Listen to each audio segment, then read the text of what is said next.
Alright. Got that. Everything is set up. And let's just get into a game and start playing.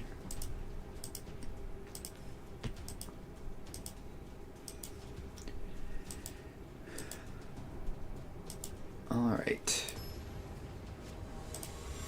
We find an opponent. And let's see what we can do this time. No immediate hints, no Yorion or anything. This hand is fine. It's got a duress, it's got some creatures, and the creatures can get rid of these extra lands. So nothing to complain about here. The old triple blight step pathway opener is a bit awkward, but not really a concern.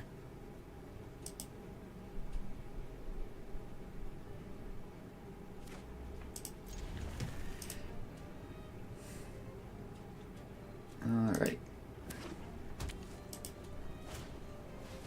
Playing against spirits, eh?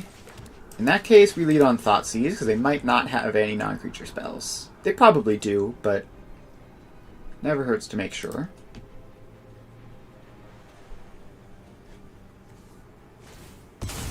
Alright, they sack the Mausoleum Wanderer to protect their hand. And Rattle Chains in their upkeep. Alright. I guess that makes sense. Well, I'm going to duress them anyway. And I would love to take a Sheltered by Ghosts. And play a Black Source. Now, they have Spell Queller, which isn't great for me.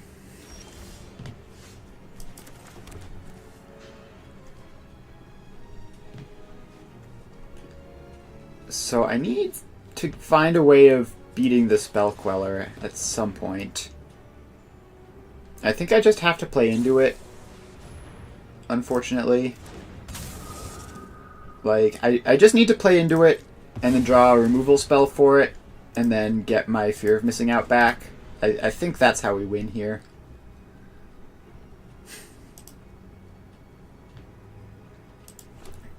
Like, I could have passed and done nothing, but then they just... I guess they don't have double blue, so they can't play Brazen Borrower. Maybe I should have passed and done nothing.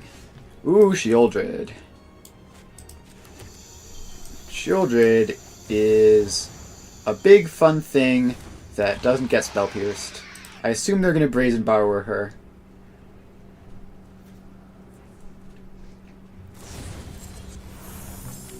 Alright. Brazen Borrower achieved. And they just draw a land. And they're going to fire up 2 Mutavaults, or maybe just 1, and hold up Spell Pierce. No, they're going all in with both. And I just draw another land.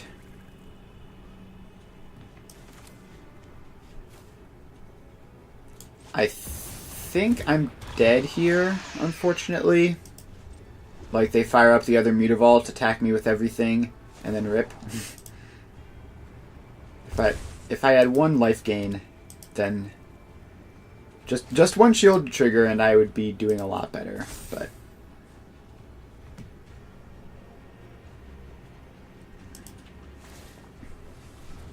yeah, alright, they see it. Fortunately, I think the Spirits matchup is great. So let's bring in those guys. Let's bring in Liliana and Anoint. And Duress is out, obviously.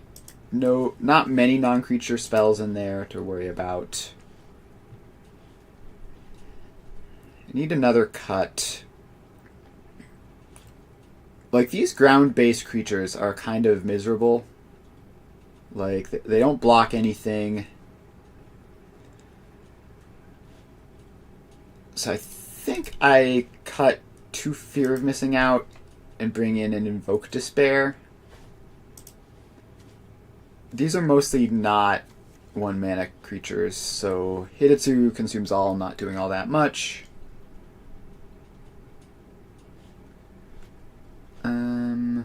Unlicensed tourist not really doing anything. Yep, I think we go with this.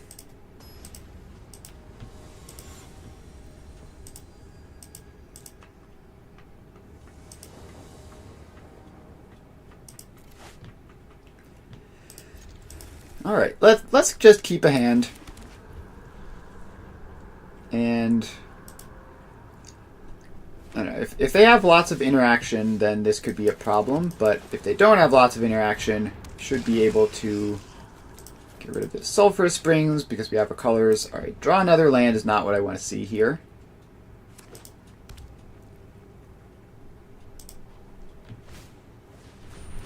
Alright, them tapping out for Supreme Phantom is great for me. So I get an Unholy Annex. And now I get to start drawing cards, and the next turn I get to start gaining life.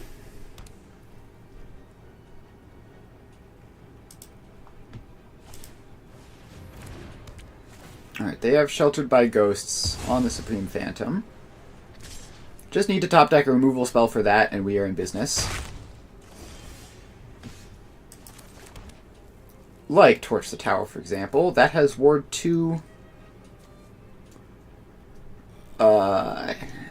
Alright, I don't like using that when they have mana up, because it would also mean sacking my Fear of Missing Out, which would be awful.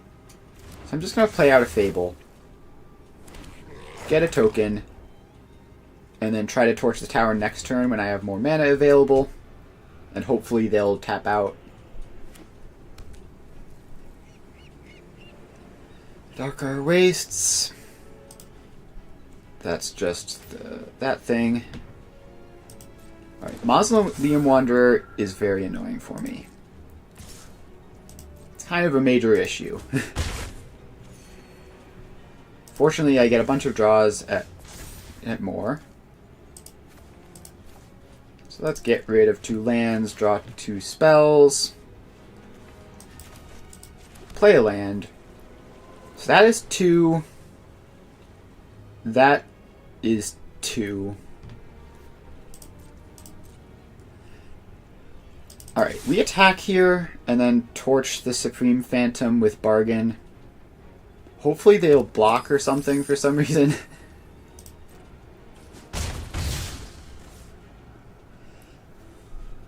Alright. We're going to do this in their upkeep.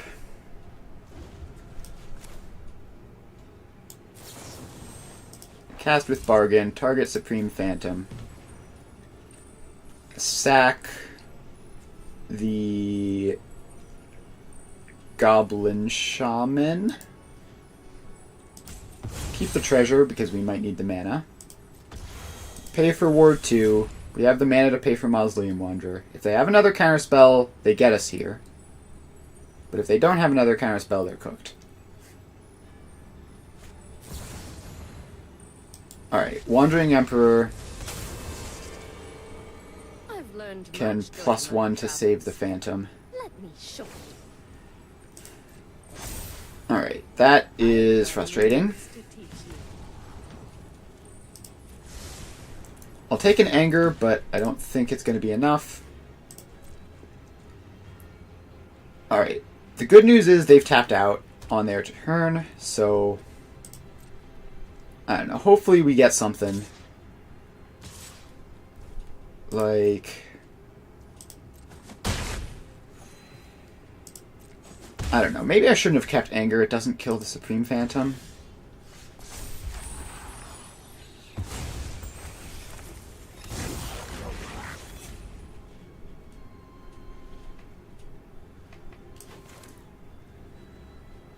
So I will play a Blood Tithe Harvester. Get a blood token. What's Delirium? Land instant. Alright, so I can blood token away the Blade of the Oni to get Delirium. And draw Fatal Push. Alright, Fatal Push is actually great. So I can kill the Wandering Emperor as step 1. Watch out. I never give up. And then attack the Wandering Emperor again. Alright, the Planeswalker problem has been resolved. See you later. Now, I think we...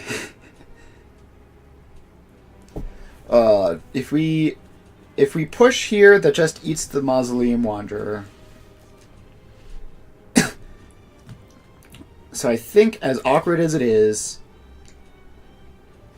we need to anger here so that we can Fatal Push next turn without the Wanderer being in the way. This really sucks, but like I have to kill their creatures. The old 4-for-1 yourself.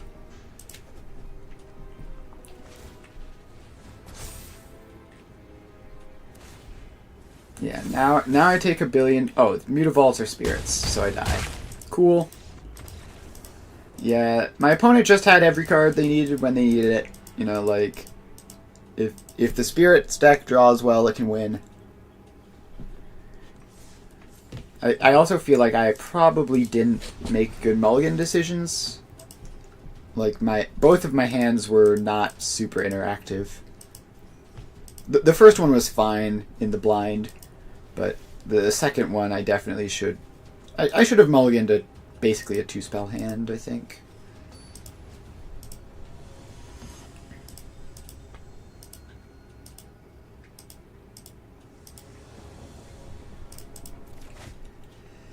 Alright, speaking of 2-spell hands. Alright, speaking of 2-spell hands.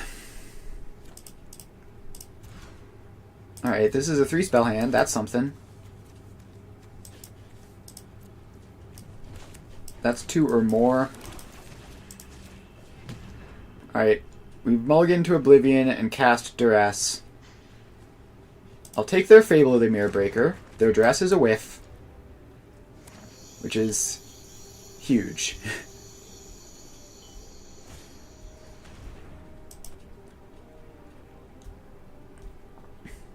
Alright.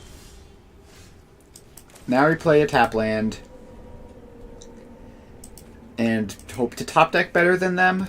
Like, neither of our hands are getting anywhere.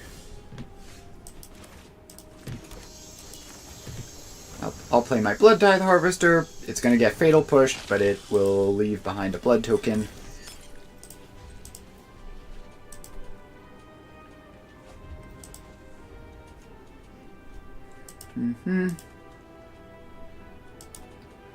Alright, play a land and their own Harvester. Tapped out a Fatal Push for some reason.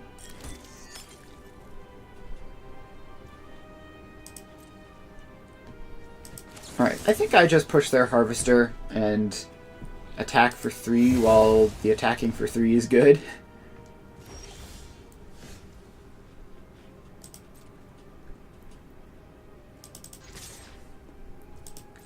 Alright, there we go. And I'll play a second creature. And honestly, get rid of this Blackleaf Cliffs. I need spells more than I need a 4th land. Another Blood Tithe Harvester is a pretty good draw. And obviously I did that on my turn, because if I did draw a 4th land, then I wanted to play it.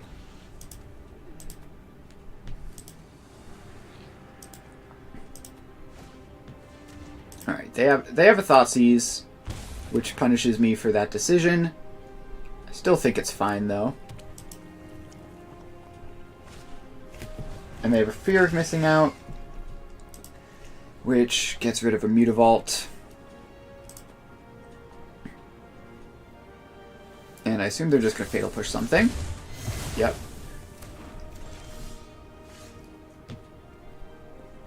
Alright, I have Withering Torment. That's definitely a premium card in the mirror. So even if they draw an Unholy Annex, I can remove it immediately. I'm not going to kill the Fear of Missing Out. It technically races well, but I think that's fine.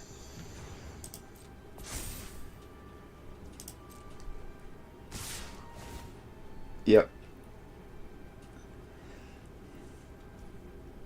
Do I want... I think I want to just kill their Mutavault. Stone Rain you. And save some life.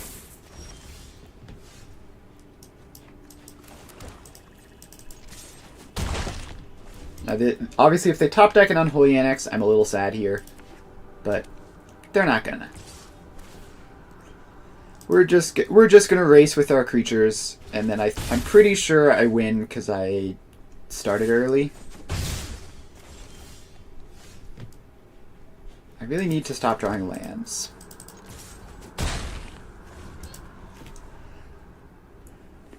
See, I kill them in 2 turns, they kill me in 3. And surely I'll top deck something at some point.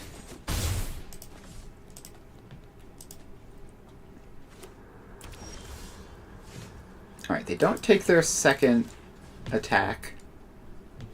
I thought seize for nothing. I assume that means they block here. Alright. Literally all lands for both of us. Let's see what happens. Alright, Mutavault, as far as land drops go, it's by far the best one in the deck. Alright, I've top decked like a god. Wow, that's actually crazy. Literally the best sequence of cards in the deck. Alright, chip in for 2.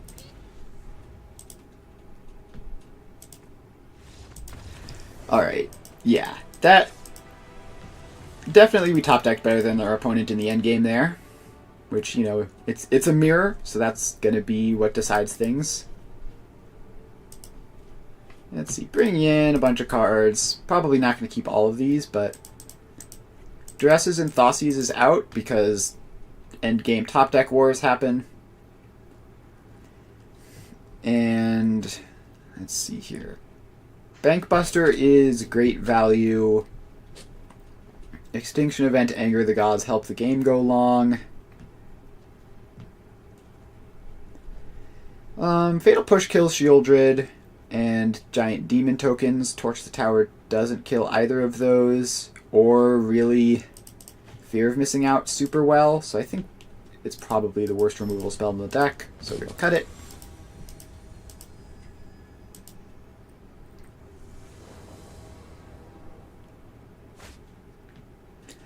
Alright, this hand is just infinite value plays and a single removal spell. Hopefully they don't have 10 discard spells. Alright. We both have tap land on one.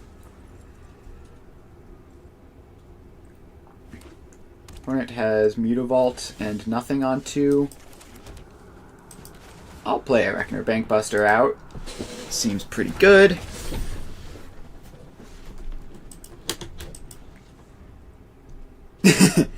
Do your taxes. Isn't it kind of close to the deadline for that? Alright.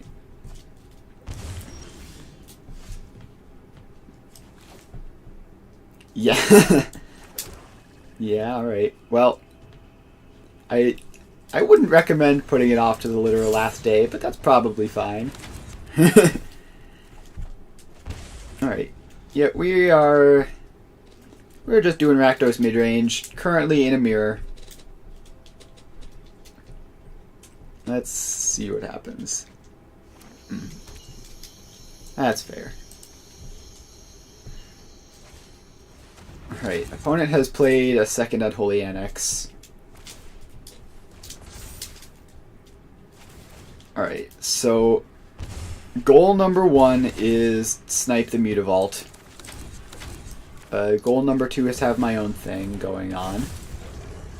So I'm going to play a Blade of the Oni. And just try to snipe the Mutavault.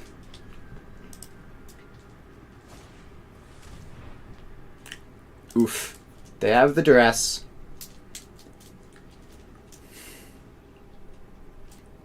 So I assume they'll take the Anoint so that their Mutavault doesn't get sniped.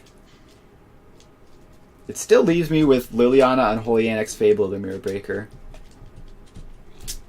No, they don't. They take the Unholy Annex. They're assuming their value is going to beat the life loss, which it very well might. Alright, there's the FOMO.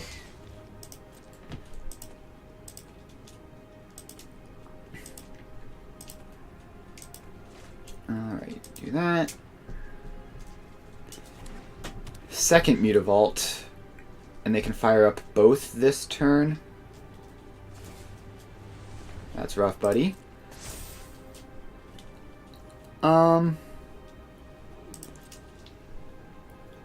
We're not sniping the Mutavault, so I think I'll just draw a card here.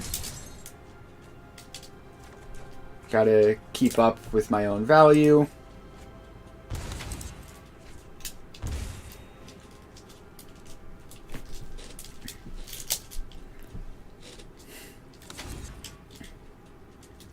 Alright, and my turn.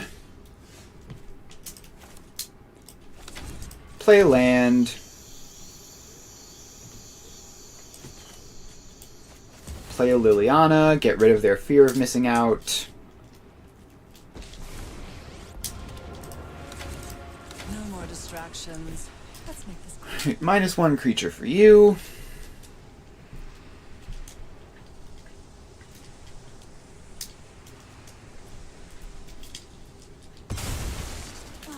I've always hated crowds. And I think we just pass with Anoint with Affliction up again.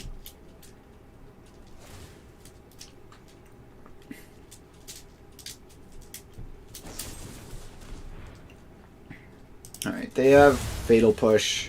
Now I'm taking probably too much damage.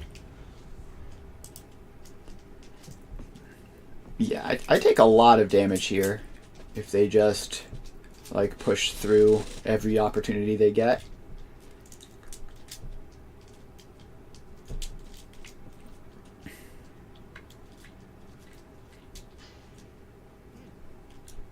So they can fire up a Mutavault, fire up another Mutavault, attack with both. I was hoping to have these, the Rachnar Bankbuster crew as defense, but I don't. Alright, they shock in a land there for no apparent reason. Oh, they hate winning, I guess. They just don't deal 2 damage to me. So I'll get rid of a Mutavault. Just Stone Rain you real quick. Lose Liliana, which I didn't really care about anyway.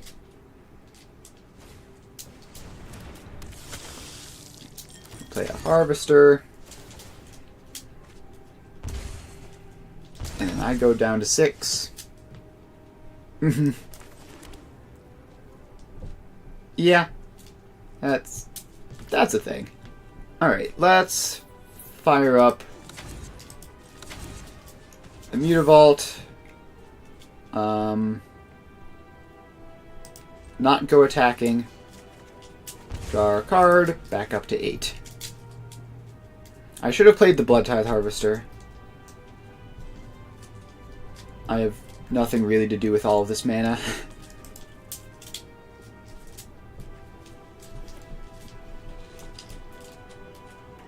And they play another Mutavault.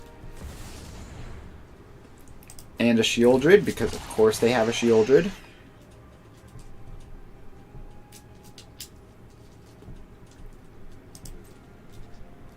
Alright. No attacks. Just gonna do the whole Mutavault parade. Alright, they didn't fire up the Mutavaults, which means they don't drain me for 4 here, which is a huge blunder. Is it the sort of blunder that causes me to win the game? I don't know. But it is pretty big. So I take 2. I can choose even. And get rid of both of their guys. Play a Verge, fire up the Mutavault, hope they don't have a removal spell with all of that mana. And I'll play a Blood Tithe Harvester as well. Alright, they did, as it turns out, with the billion cards they drew, have another removal spell. Alright, so the plan for this game is for my opponent to not draw all 4 Mutavaults and 2 Annexes and Shieldred. We're keeping this. They have discard spells. You never want to mulligan an even passable 7. So we'll go tap land. Tap land go with the first 2 turns, probably. Unless I draw something real good. Alright, Thoughtseize takes the Annex. Another tap land. And if they have another discard spell, I'm in trouble. Just a Harvester. I'm just gonna get rid of that preemptively. Oh, we drew an Unholy Annex anyway. You'll love to see it. Let's get card advantaging.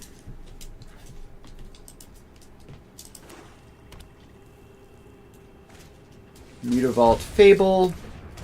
Alright. They're doing decent stuff as well, but my card advantage is definitely superior at the moment. We're just going to have to draw a demon at some point.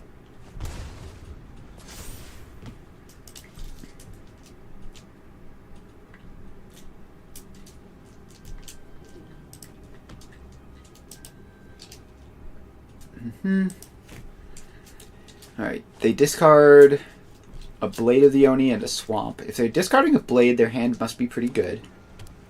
Or they... yeah, it must be, because if they needed lands, they wouldn't have discarded the Swamp. Alright, Thoughtseize, they're probably going to take the Anger. Alright, they take the push, but the only legal target for the push would have been the Goblin Shaman that this Anger can kill anyway, so who cares? Yeah, I think we take this block. I need my life total at the moment.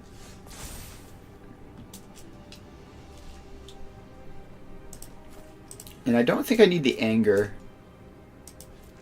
I think sorcery speed removal isn't quite it in this particular situation. Do I invoke Despair? Yes, I think I just fire off the invoke. Get rid of the Fable. Draw 2 cards. Seems pretty decent. It's not amazing. I'd rather them have a Shieldred in play, but it's still pretty good. I draw a second Mutavault. Alright, now we are cooking. We have a whole lot of lands, but we have a fear of missing out to solve that. And also a whole bunch of draws.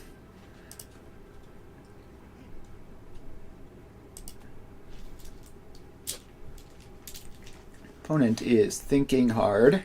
I assume they're going to want to crack this blood to look for something.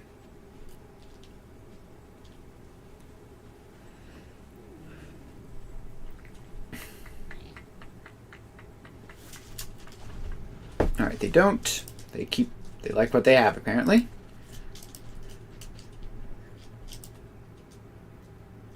If they're just chipping in with Mutavault, I'm happy with that. If they're just completely outright passing, that's great for me. I think at this point, like I'm very, very close to just inevitably winning this game.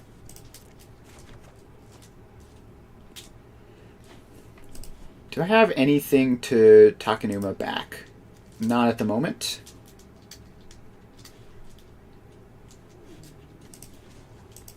So let's fire up a Mutavault and see their removal spell for it. I'm not going to attack.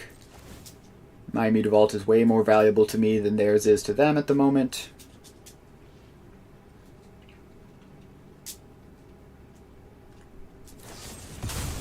Alright, they burn a Fatal Push and crack a treasure for it for some reason.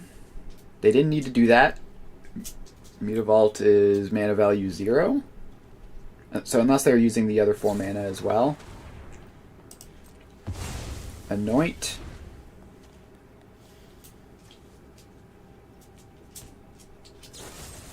Alright, so they have just horribly messed up. So they've used all their removal spells, and now I fire up my other Mutavault and I get my drain anyways.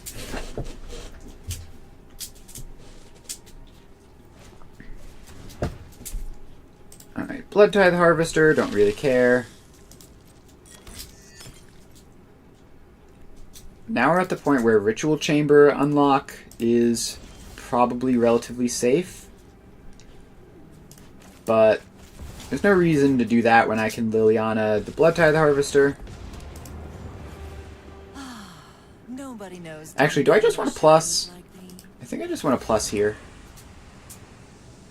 Just get rid of their last card, whatever it is. Guarantee that they don't have removal spells for Mutavault. Alright, that guarantee was useful. Alright, now we fire up the Mutavault. And we pass.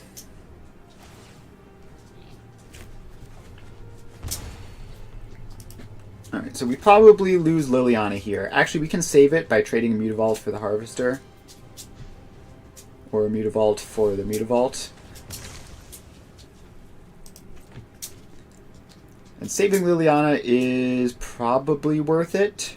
Just so they can clear their hand out every turn.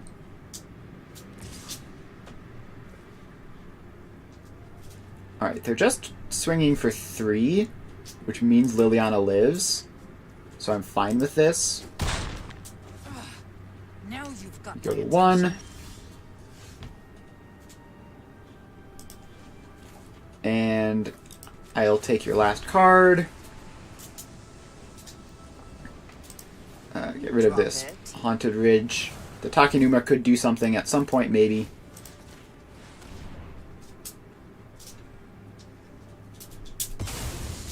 He'll invoke Despair you. And... Alright, opponent is at 2, which means I win to Unholy Annex. Good game. Definitely a bit of a grind, but I do love the mirror.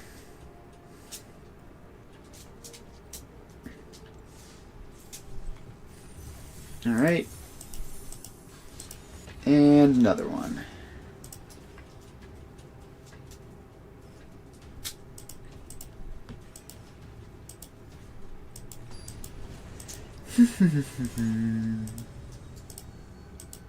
Alright. Find an opponent. Alright, hand is good. It's good, better if it's a creature matchup. It's a Yorion matchup, but I still have creatures. I can pressure them fairly decently. And it might not be a big Yorion deck, it might be a self-bounce or something.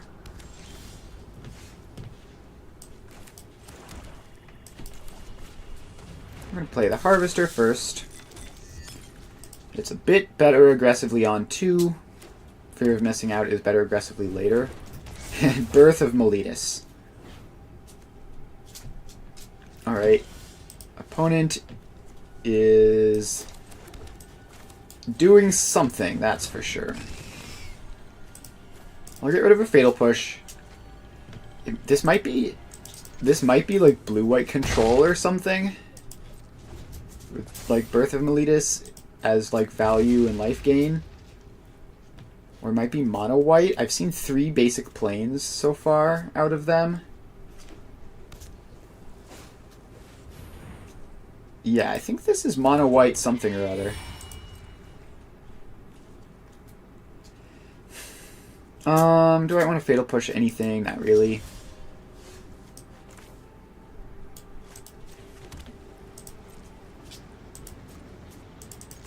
Let's attack with both. This guy has lifelink.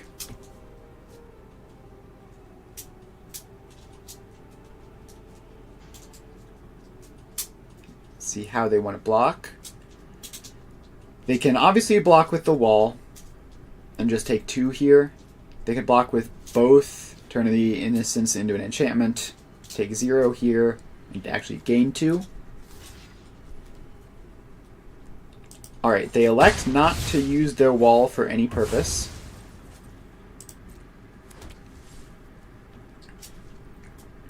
In that case, we will pass. And that's when a creature with power 2 or less enters, so we will blow that up in response.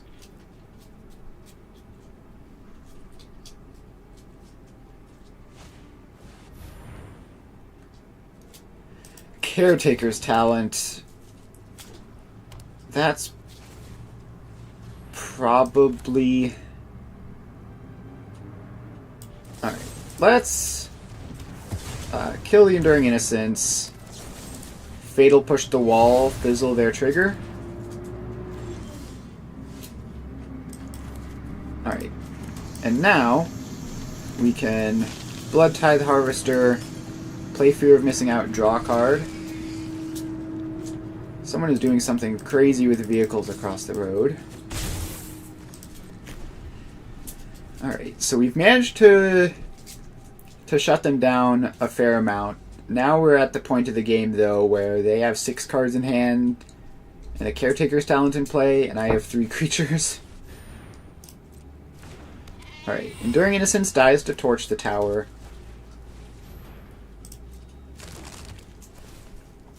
And Carrot Cake obviously draws them a billion. So they make a token, so they draw a card. A small creature entered, so they draw a card.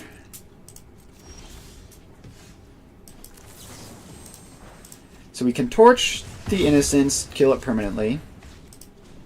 We can fire up the Mutavault, attack with everything.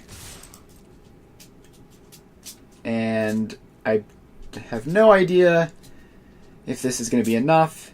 There's a very high chance they have some sort of Wrath or Sweeper of some kind in their deck, or they might just play a billion removal spells.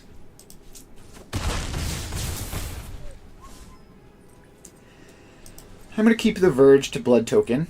End of turn. Nykthos. Alright, that's what they're up to. Wedding Announcement is going to make them a 1/1.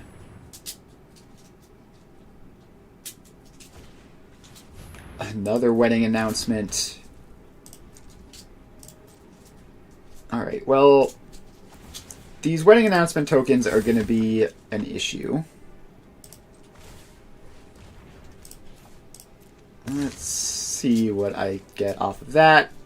Alright, a worse land than I started with. So let's get rid of that one as well. Alright, Fable is good, Unholy Annex is good.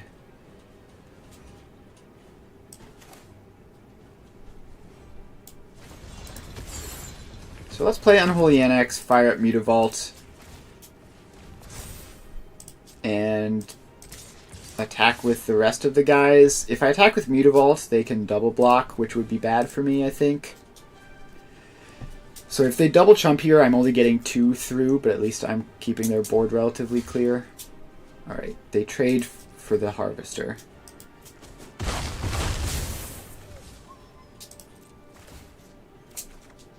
And they go to 5. That's not a high life total. What's Delirium? Instant creature land. So Thoughtseize will turn on Delirium, which could be a huge problem for them. They have Field of Ruin to take out my Mutavault. I will float a mana. That'll show them. And get a basic Swamp.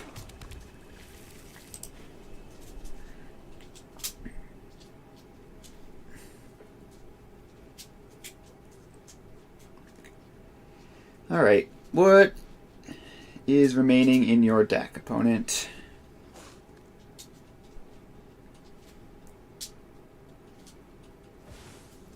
Alright, Nykthos activate for 4 mana. That's 1 more than they could get just by tapping it normally.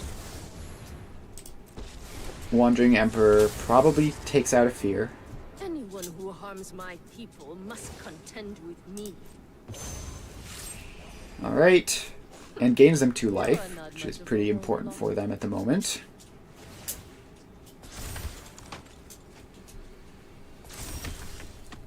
Alright, Mutavault is great. We can Thoughtseize them, turn on Delirium.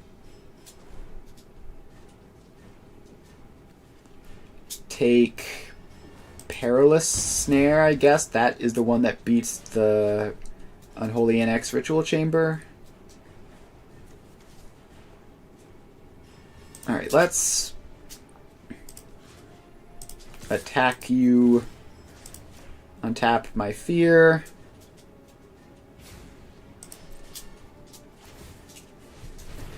Sack a carrot cake. And then trade 2 creatures for my fear of missing out. Yeah, this could be going a lot better for me.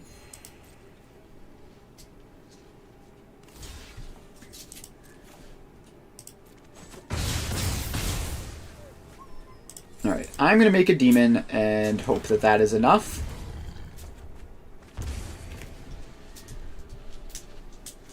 So now their ground-based chump blockers aren't going to do all that much, but they just top deck the Ossification, because of course they do. And that was a top deck this turn, by the way. 3rd Wedding Announcement.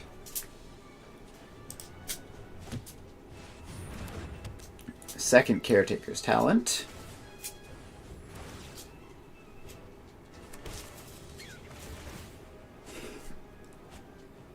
And they draw a billion cards. The Wedding Announcements flip.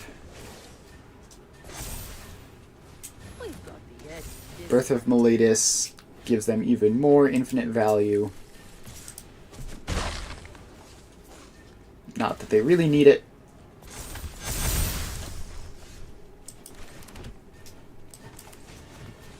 Well, I'm going to play out my spells, I guess. And fire up Mutavault, not attack with it. Draw a card.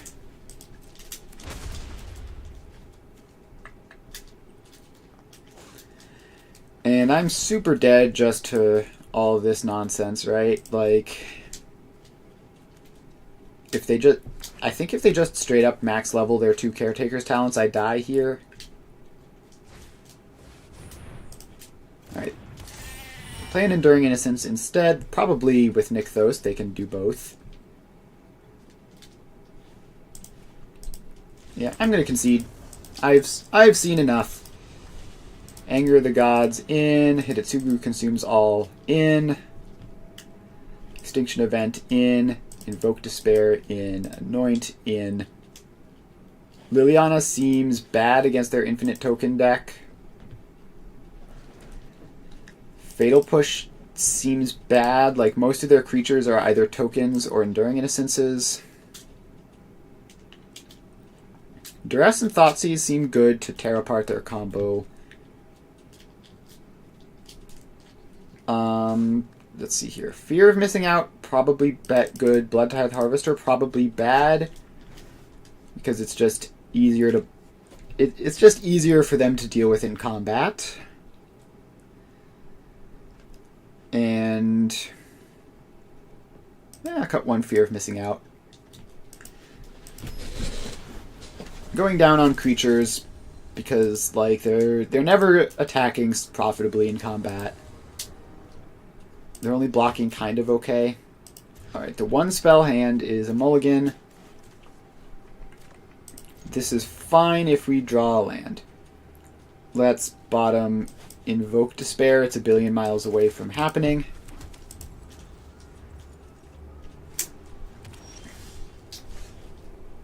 Alright, let's play Fear of Missing Out. Discarding Withering Torment. I really want to keep this Shieldred. Now, discarding Withering Torment sort of gives up the jig that my hand is very good. But probably fine. Alright, so I need double red. Let's attack first, so as to not give up any information. And play out Fable of the Mirror Breaker. It's a little awkward to have a 0 mana permanent with Hidetsugu Consumes All, but hopefully I'll just find something to do with it before then. Perilous Snare takes the 2/2. Alright, that's fine. And they're really doing this whole max speed thing, aren't they? Alright, I think Hidetsugu Consumes All has to go. It's not good at this exact instant in time. So we continue attacking with a Fear of Missing Out. And now we play a Sheoldred. And if they don't have a removal spell for Sheoldred, they are in deep trouble.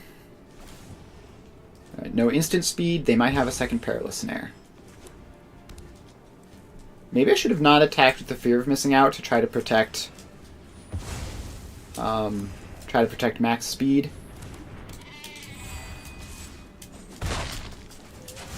Alright, they're up to 3. But they've finally given me something worth angering. So, yeah, I think the plan is we attack here, get our 2 points of damage in. And then Wrath. And hopefully that will keep them off max speed for a good long while, which makes the Perilous Snare very bad. They have a backup Enduring Innocence, because of course they do.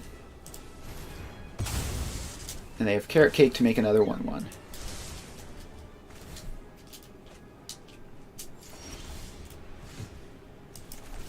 At this point, I'm holding the Blackcleave Cliffs to discard with Fable. And they are going to get to max speed here, which is unfortunate, but I did my best.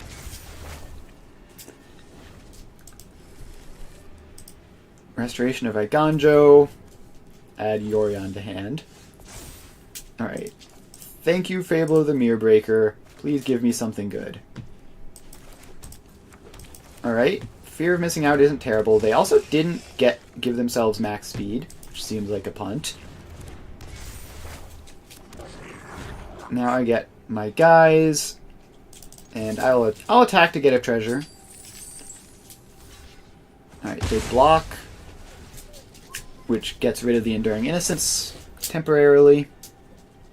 And they can Restoration back the Carrot Cake.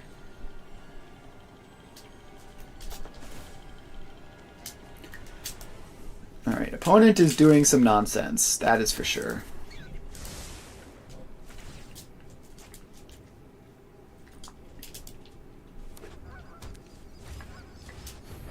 United Battlefront. This is a new card, right? Top 7. Oh, it's just 4 mana, get very lucky and draw 2 wedding announcements. Cool. Alright, and then they Portable Hole away my guy. I draw another Blackcleave Cliffs. And I loot away another Blackcleave Cliffs.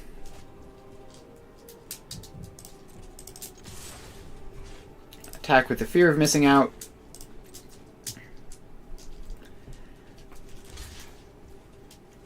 Alright, they do the quadruple block. It's a shame. I was hoping they would triple block and I would get them. But just have to be happy taking out 2 of their stupid little creatures. That draws a card if you attack with 2 more creatures this turn. They don't want to do that. They don't want to attack with 2 more creatures this turn.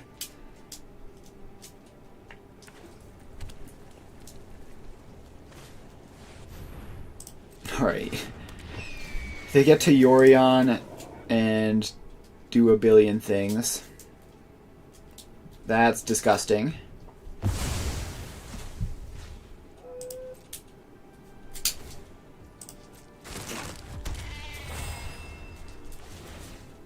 Alright.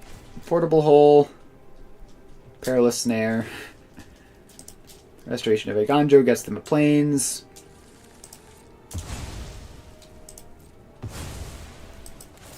I'm gonna kill the Enduring Innocence again.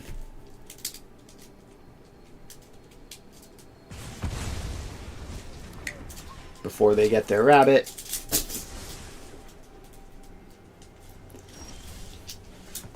Alright. Does Takenuma get anything?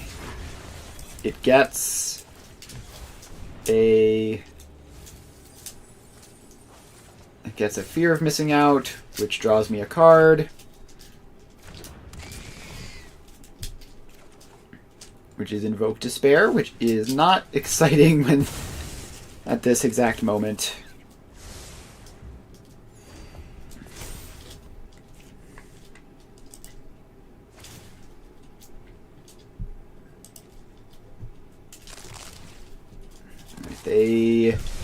They sure are making a lot of tokens. And playing a lot of copies of Enduring Innocence. That's what, the third? Yep, my opponent can just casually draw 3 of their best card in an 80 card Yorion deck. That's fine.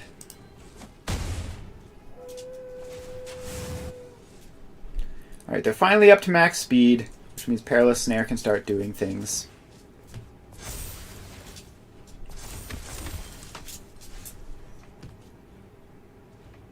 Alright, let's play out the Invoke Despair, I guess. It'll draw me a card, I guess, and get rid of something.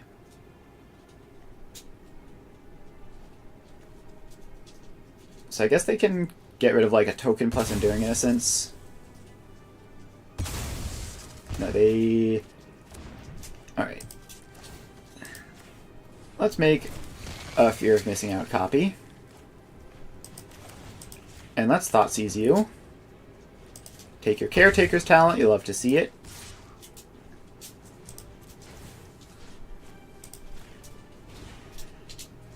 Alright. So this attack isn't great, but it's a reflection token, so it's going away soon anyway. And now we have our blockers still blocking.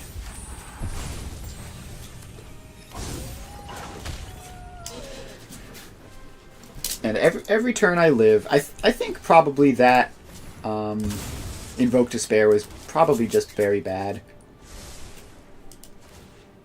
Like, I think just getting more looks with Fear of Missing Out attacks would have been much better.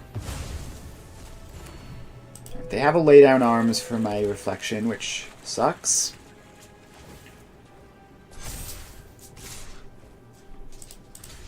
Well, I'm going to block a random 1/1. And take a lot here.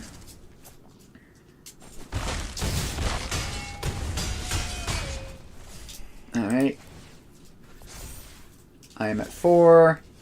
I draw a land, because of course I do. Why would I draw a spell? Imagine drawing spells. Couldn't be me.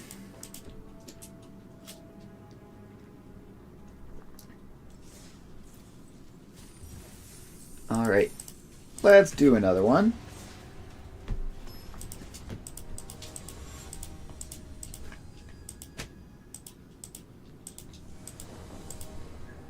And let's see what we get.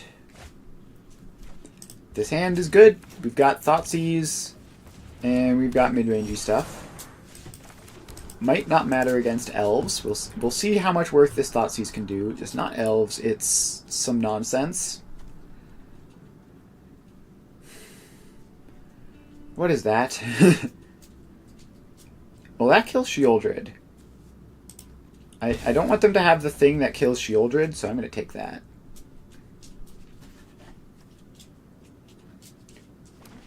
Legion Extruder is good value, but they don't currently have like a reliable source of artifacts.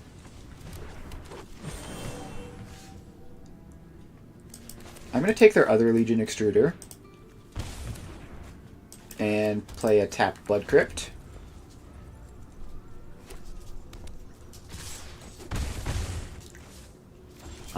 So now I will... There's no way it's right to lose 2 here, right? I'm going to just play a Mutavault and pass. So Mutavault might scare the Elvish Mystics into not attacking. Well, I'm going to try to make a blocker.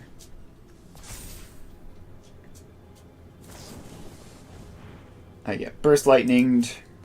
That was going to happen eventually.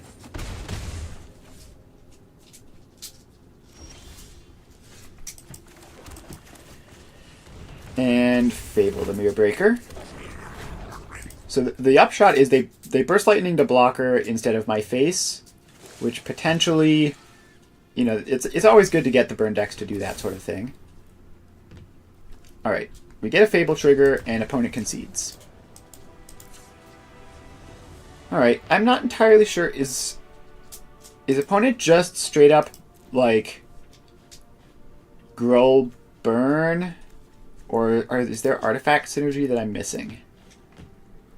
Regardless, Thoughtseize seems dangerous. Withering Torment seems dangerous. Anger of the Gods seems good. Extinction Event seems good. There's probably lots of creatures in there, right? That like they just didn't have for whatever reason. And random removal spells. Actually, Hitotsugu Consumes All seems great. Probably better than Go for the Throat, which might be dicey if they have lots of artifact creatures.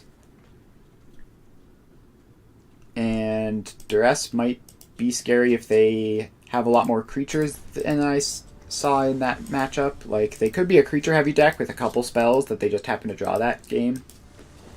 Not entirely sure what they're cooking. Alright, this hand is good. We've got to torch the tower. We've got plenty of life gain and stuff with Shieldred and Holy Annex. Just need to rely on one copy of Torch the Tower to get us there. And let's bolt the bird, as they say. Torch the Tower of the Llanowar Elves so that they don't have 3 mana on turn 2. And instead they do nothing on turn 2. That's good for me. I'll run out of Blood Tithe Harvester. It doesn't draw a Burst Lightning. It does draw a Legion Extruder.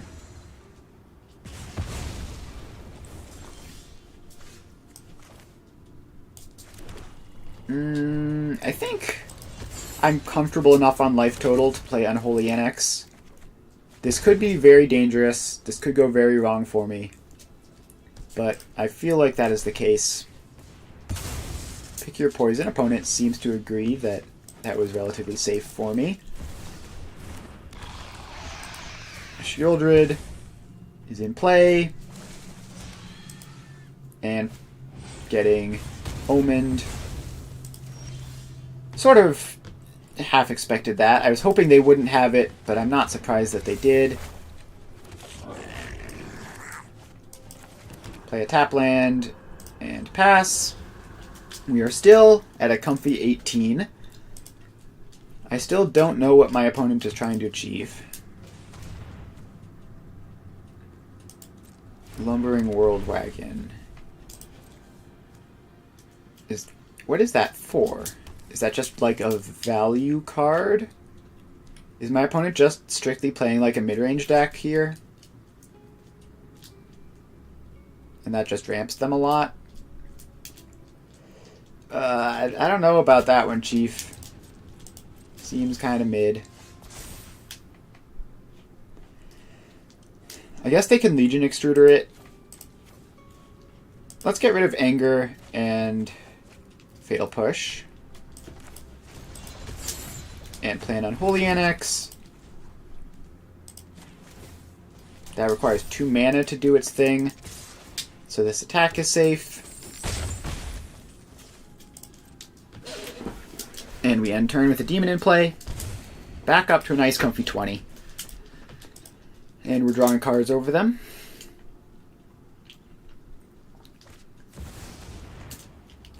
Chandra. You're gonna wish you So that turns the World Wagon into an artifact creature. Eyes on the prize. I don't want them to ramp. I'm just going to Fatal Push that. Yep, they concede immediately.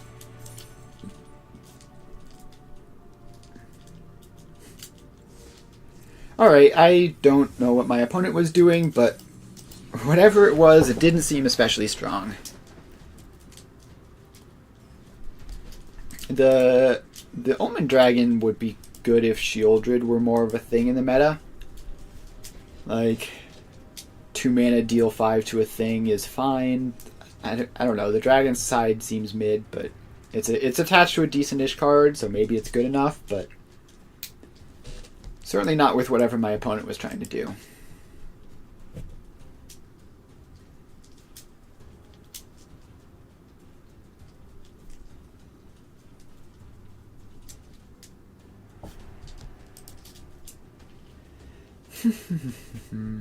Waiting for an opponent.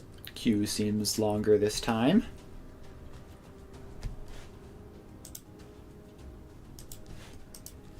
Alright. Waiting. Alright. Opponent has showed up.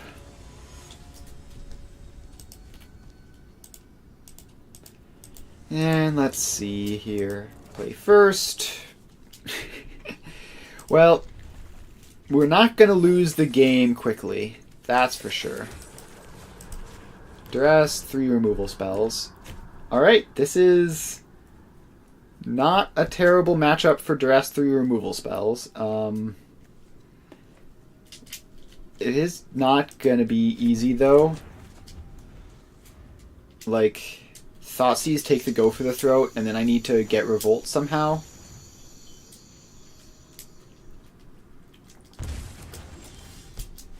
Yes, I need to find a way of turning on Revolt before they get a creature in the bin for Greasefang.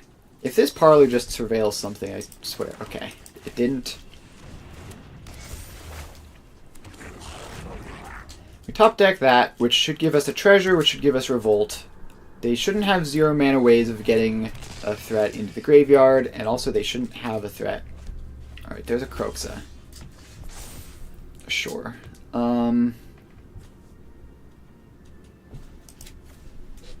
I think we bin Blade of the Oni. Play Blood Tithe Harvester. Attack, get a treasure token.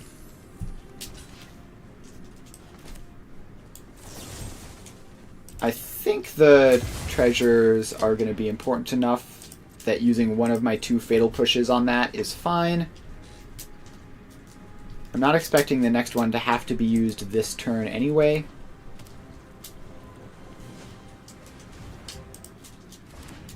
Alright, there's a Blood Tithe Harvester, which is a lot less annoying because it trades with the Goblin Shaman.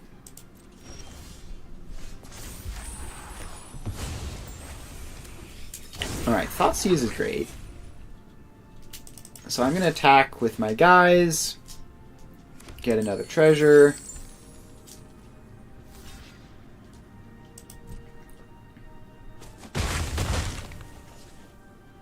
And now I think we Thoughtseize you, see if you use the Bitter Triumph in response. I would love to just like slam a Shieldred this turn. Alright. They do cast a Bitter Triumph in response. I'll take a Greasefang. And I think we slam Shieldred this turn. If they draw exactly like giant creature plus way of putting it in the graveyard, fine, you got me.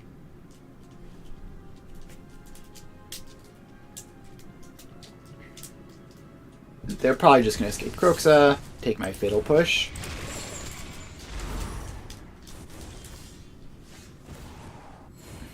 Alright, the Fear of Missing Out top deck is fantastic.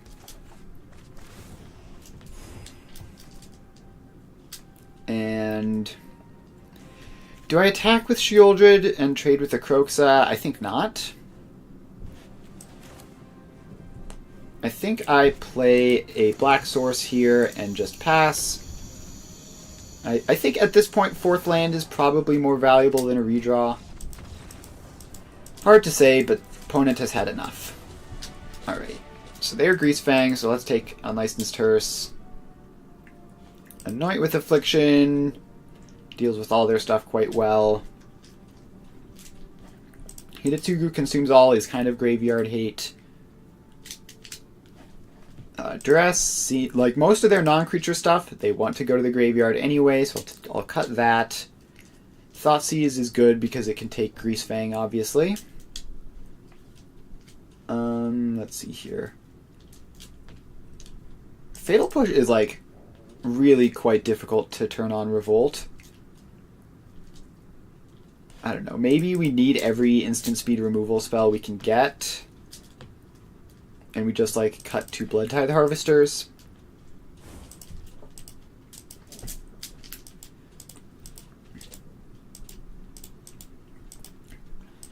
Alright. Should be good. I'm pretty sure the Greasefang matchup is relatively favored for us. Like we're better in the mid-range. We're better mid-range deck than them by a little bit. And we also are very good at shutting down their combo.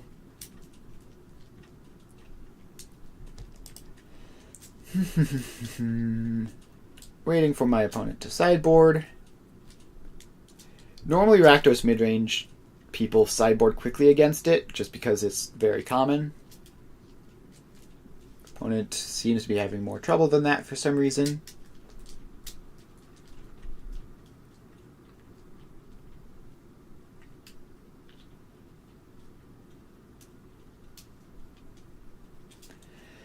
Alright. It's taking them quite a while. I wonder if they have left. They might have left. That would be a shame.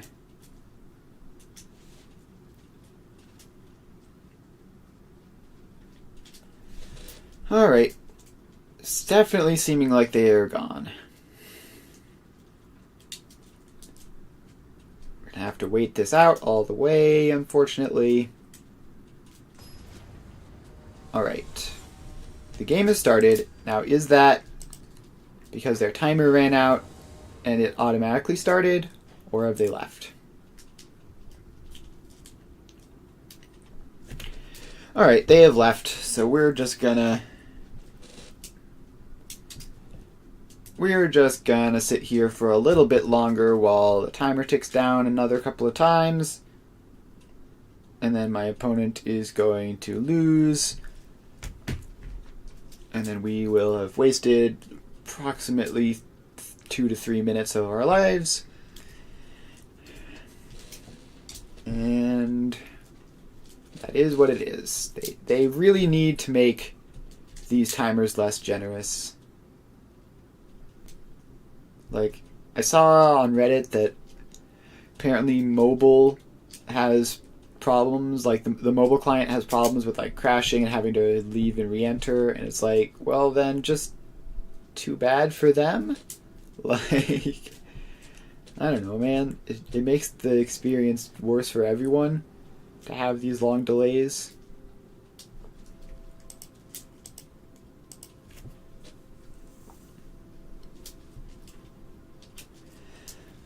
Okay. We are sitting here. The rope has finally even popped up. So now we get to sit here for a bit longer until that expires. And then I think we win. I think we win if the rope hits 0 at this point.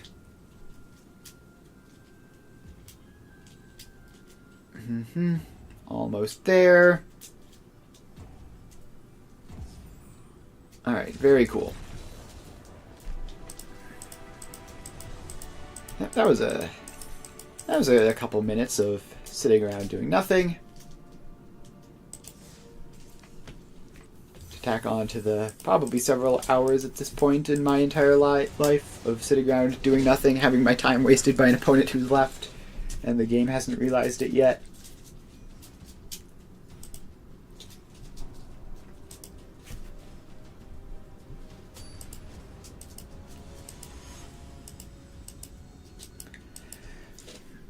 Alright, we find an opponent, hopefully one who actually wants to play Magic the Gathering instead of sit around doing nothing. We're going to keep good against creature decks. Play a Swamp on one for Fatal Push purposes. Opponent has played Springleaf Drum. That is concerning. Roadside Reliquary. So they are full-on artifacts, looks like. Ginger Brute. Alright, let's... I guess we should probably kill the Smith now, just to prevent me from messing up and accidentally giving them a trigger. And then playing Bloodtithe Harvester. And going to attacks. We have 6 power in play. That's not nothing. Stonecoil Serpent is, well, it would be trivial if I had double black. It's fine. I will Fatal Push that. Nice protection from multicolored. I'll play a Fable of the Mirror Breaker. And attack you for 6. Patchwork Automaton, that's an actually good card. Currently still too small. Michiko's Reign of Truth. That's until end of turn. If we tank those. Of course I draw Duress.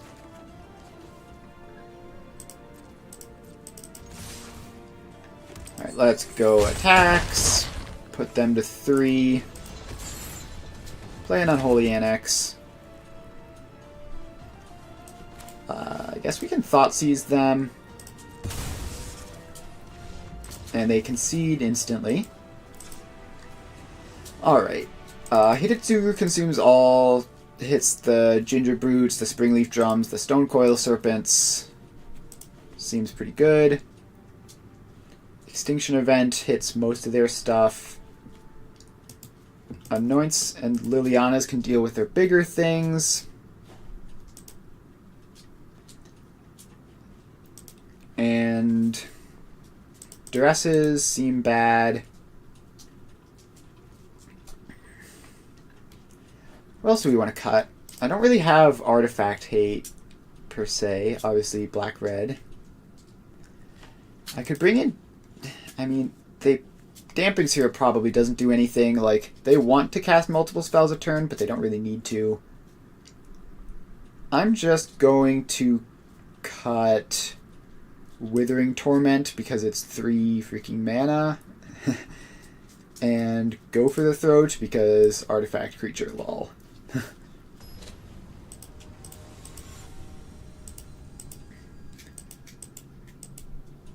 Alright. Let's see what happens. We only have a single colored source, which is not ideal.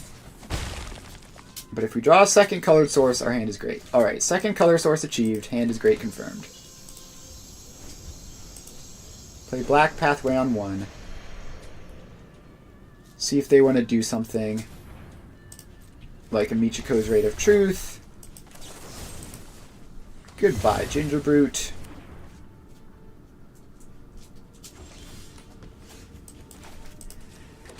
Play a thing on red. Play a Bloodtithe Harvester. So this is just like a 3 power blocker, which is more likely to trade. That's target creature. That's funny. That's very funny. They have to target. Alright, Stonecoil Serpent is fine. We're going to play an Unholy Annex and just start drawing cards. That flips into a Portrait of Michiko, which is a bit concerning.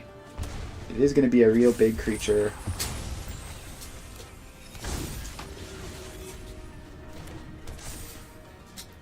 Hello? Sorry, not really super easily able to type in chat. They tap that to cast a Stonecoil Serpent. Alright. Well, that's probably good for me. Yeah, welcome to the stream, though, in case you get your headphone issue sorted. So let's blow up a whole bunch of artifacts. It says each, by the way. Very cool. Yes, I know, I just want it to be a demon.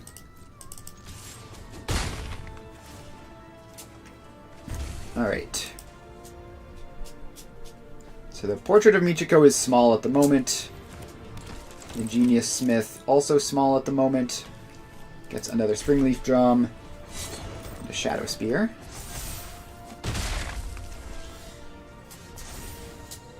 Alright, goodbye graveyards, to the extent that that matters.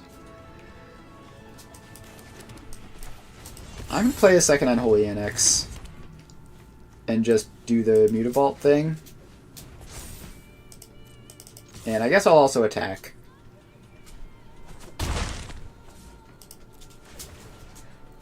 I would love to gain 4 and drain you for 4.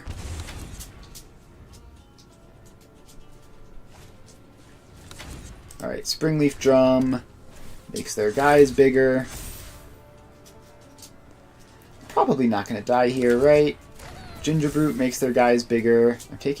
I'm taking a lot, and they're gaining a lot. Alright, this is not ideal.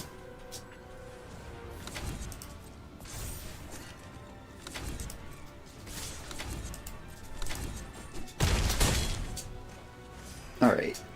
I think I can... No, I can't quite kill the Portrait of Michiko with Blood Tithe Harvester.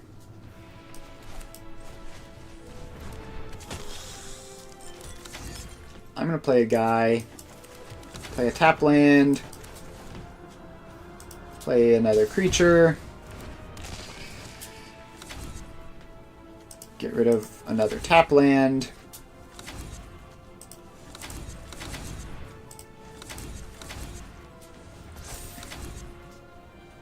and I think no, that doesn't work because I don't have enough. I think I killed a Gingerbrute here, actually. Just get you out of there. Shrink the portrait a little bit. Take my life gain. Lots of mid-range cards in hand. Not much way to, like, officially close out the game. Although probably just attacks will help do that in Unholy Annex. I just need a removal spell for... Alright, Portrait of Michiko is attacking. Let's double block. None of these are combat tricks or anything. Alright, let's get you out of there. Like, there's no realistic way my opponent wins this game in the long run. Oh, especially not with that. Alright, I'm going to crack this blood. First, get rid of another harvester, I guess. And let's consume all again. Goodbye, my opponent's permanents.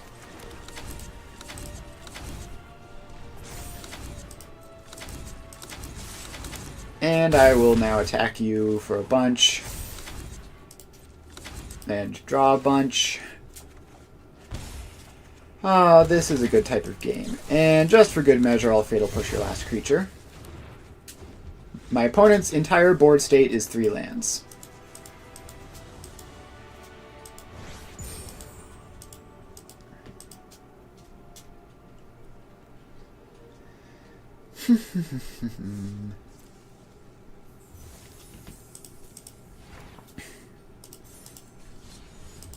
Alright.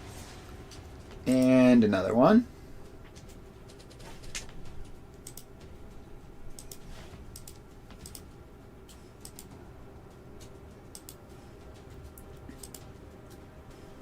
Alright. Currently waiting.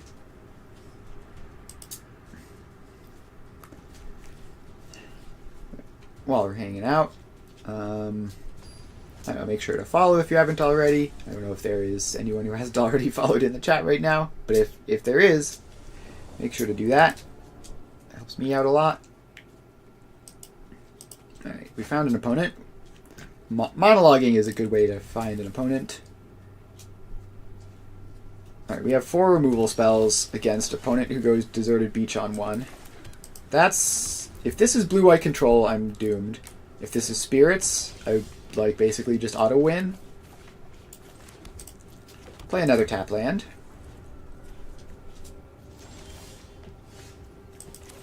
Play a Mutavault.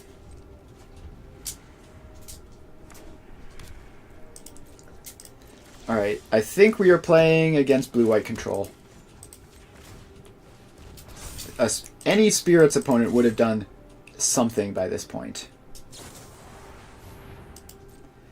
Pretty much confirmed by that. Alright. They have successfully cast Stone Rain.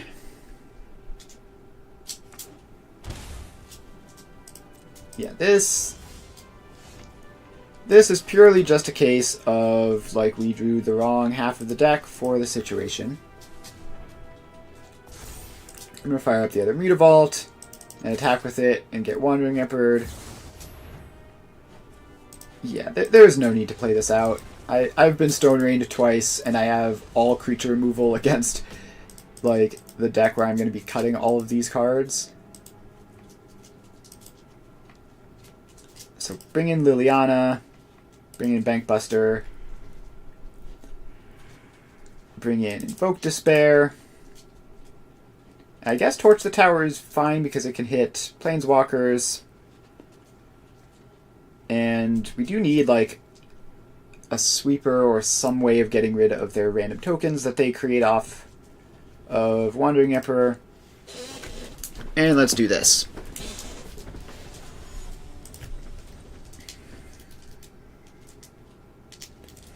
Now hopefully this time I won't have to attack with my lands. Alright, this hand is great. We can start pressuring, we can get rid of this Torch the Tower.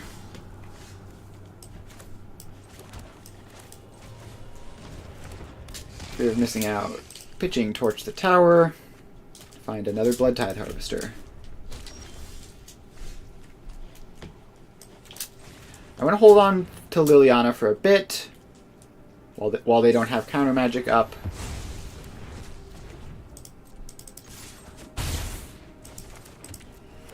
So just chip in with the fear and play a creature to get countered. Alright, Narset is fine. No one will meditate and prepare. Narset means I can resolve my Liliana. This is my home, and I don't appreciate it when people And I touch my can things. attack. Playing Blood Tithe Harvester would have been better here. Liliana plus get rid of Takenuma.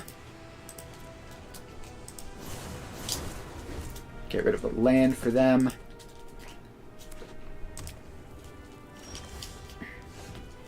Alright. Let's attack with Fear of Missing Out first. See if we can get rid of this Narset.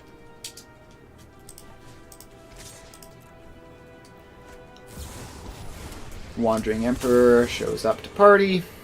Feel the energy of battle. And exiles my poor innocent tapped creatures. I'll play a Blood Tithe Harvester. And plus Liliana getting rid of Extinction Event.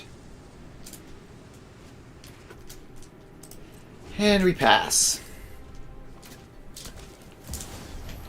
Elspeth Stormslayer is going to make 1 billion tokens. And then minus Wandering Emperor make a pair of 2/2s. Or they want to keep her around. That makes sense. Alright, Fable of the Mirror Breaker is not good enough. I haven't drawn a card this turn, so Narset is fine.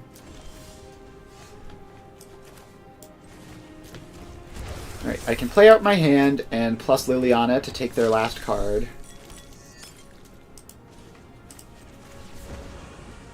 Which is an Absorb. We all have things we'd rather forget. And Actually, I think we pass here and just try to win via Liliana ultimate.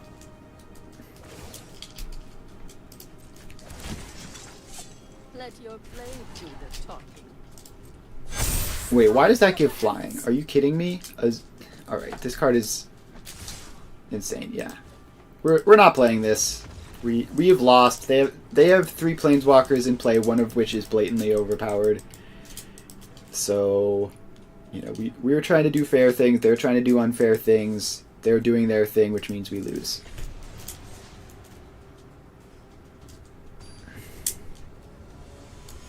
Like, I don't think it's necessarily a bad matchup for us. It's just, like...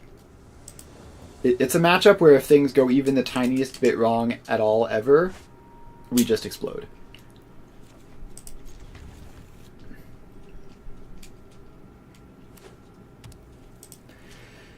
Alright, Leyline of the Guild Pact. We're doing this thing now. I'll kill your Elvish Mystic on 1.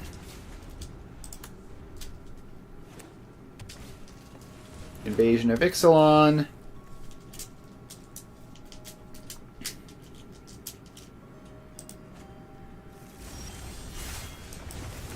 Alright, well, let's play out a Blood Tithe Harvester. We are still pretending like this game matters and my opponent hasn't already won because they had Leyline of the Guild Pact in their opener. So, at some point one of these is going to find a Nykthos. Yep, there it is. And so next turn they have infinite mana.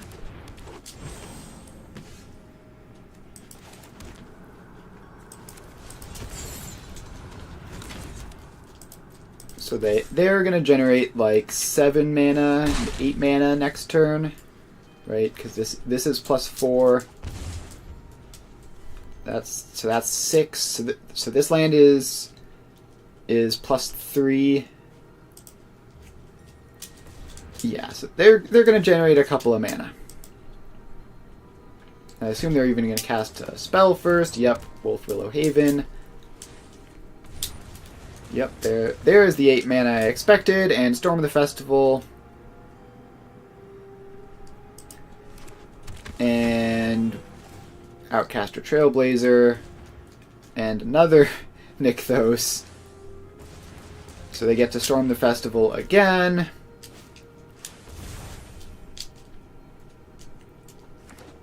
To get another Outcaster Trailblazer and a Cavalier of Thorns, and this is officially a board state that I can't beat. So we concede. Alright, how do we beat this deck? The answer is, for the most part, we don't. For the most part, we just lose. So we can take in Invoke Despairs to maybe kill their ley lines if it takes them too long. And we can board out some Fatal Pushes. Let's board out... No, Withering Torment might actually be decent. Let's board out Go for the Throat. And board in... I don't know, Liliana's always decent.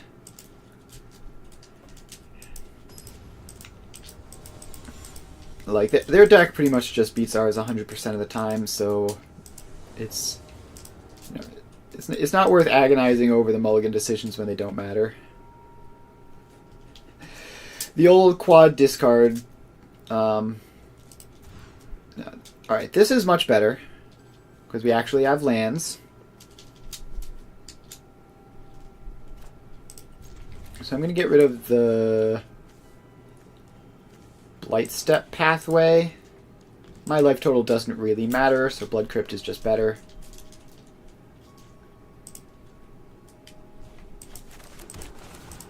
Alright, duress you.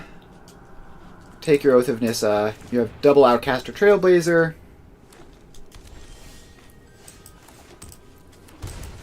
Alright, I'm going to play my Blood Tithe Harvester. Taking the Oath of Nissa does make their hand kind of slow. So we're definitely not favored in this game, but we have maybe 20% chance to win, which is better than usual.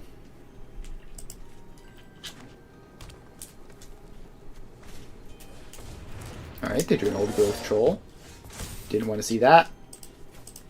Get rid of some cards, draw some cards.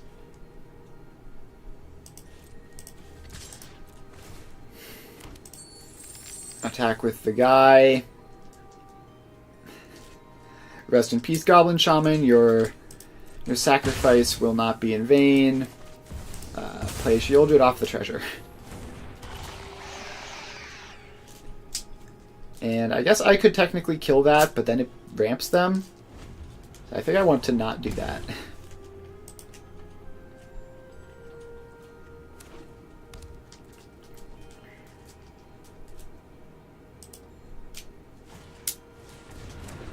Alright, Outcaster Trailblazer gives them mana. And they probably don't use it.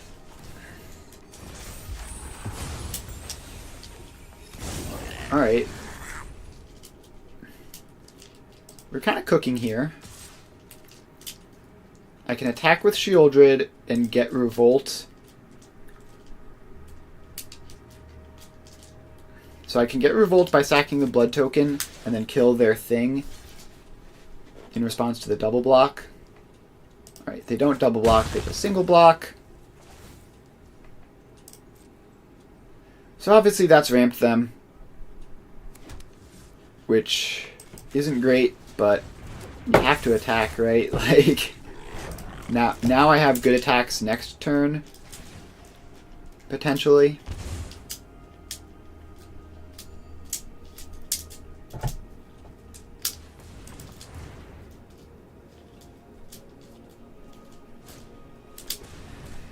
Alright, there's another Outcaster Trailblazer, which is going to draw them a card and lose them a life. They cannot afford to play big creatures with double Outcaster Trailblazer in play, or they will die to Shieldred.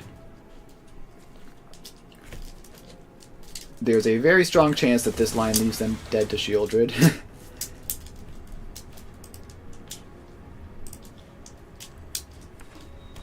Alright. Cavalier of Thorns doing Cavalier of Thorns things. They don't really have mana at the moment.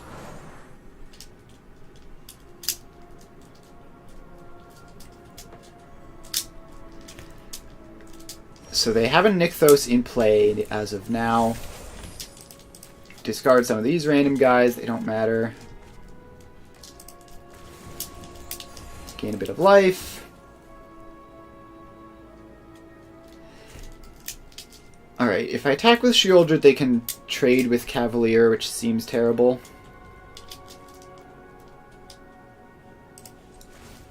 So I'm just going to do the reflection thing,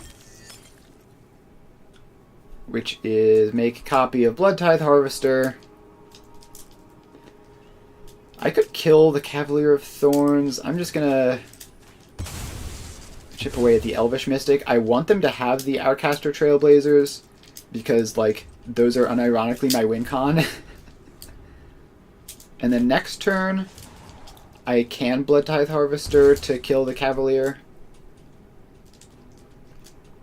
So yeah, if they play one creature, they go to 1. If they play 2 big creatures, they die. Now they can Cityscape Leveler Unearth.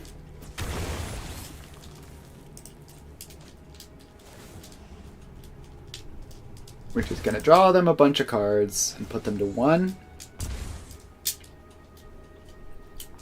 Now, somewhere in all of this, we need to find a way to deal literally 1 damage to them.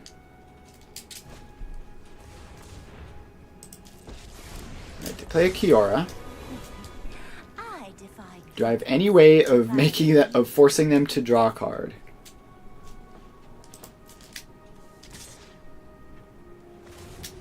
The Leveler attacks, targets the Shieldred.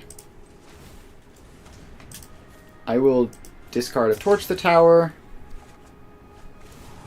Gain a life. Discard a Mutavault. Gain a life.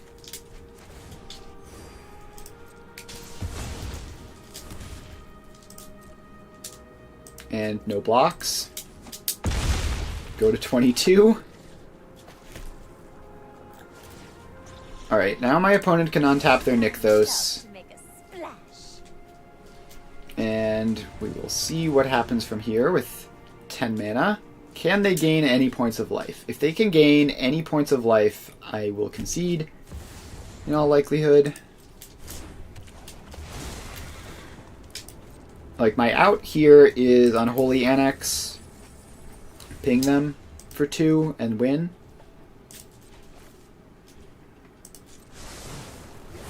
Or, like, another Sheoldred.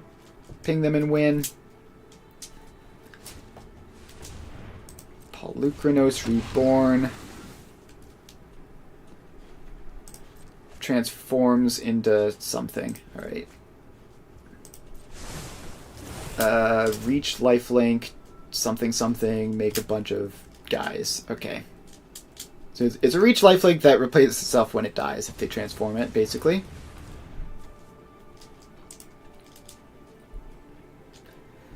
They have 16 mana.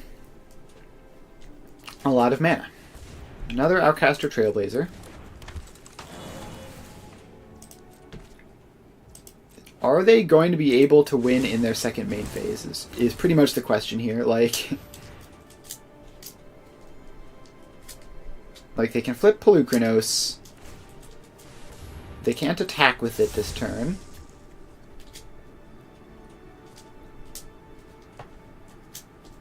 It's still technically 3 mana, so I can Fatal Push it.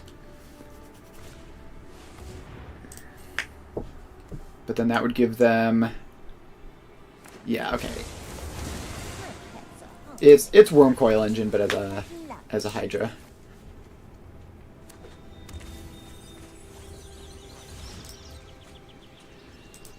Alright. Opponent is drawing most of their deck.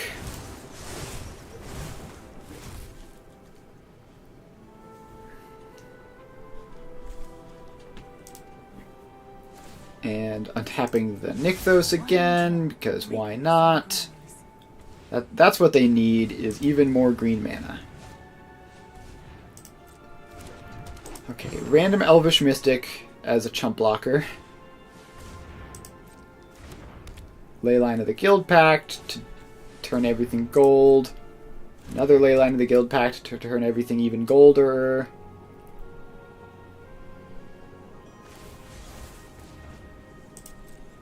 Alright, Boseiju is definitely great for them there. So that turns off like some Blood Tithe Harvester digging that I can do. Another Wolf Willowhaven, which they're never going to activate. Shaper Sanctuary is a maze, so I can't mill them out. Alright, well, I'm going to Fatal Push the Polukranos and see what happens from there. They have 11 cards left in their deck. They have a couple of 3/3s.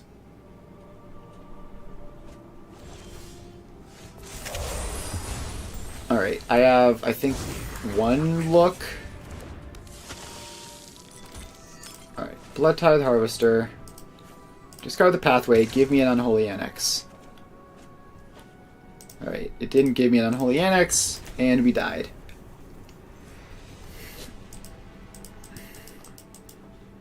No, I did not have fun in that match, because I sat there, technically had an out, and I didn't. The match is abysmal, the play patterns aren't fun. Like, there's really no positive to that deck existing in the format, except for that it makes Mono Red better, because Mono Red beats it, which is, by the way, not a positive, that's also a negative.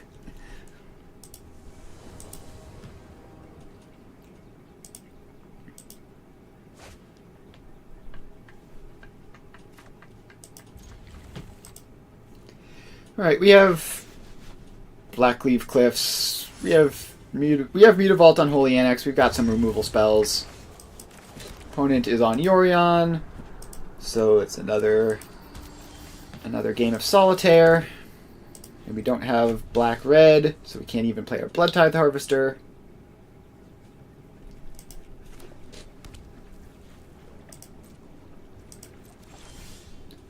Alright. Well, we haven't hit our land drops, so I guess we will attack in with the Mutavault.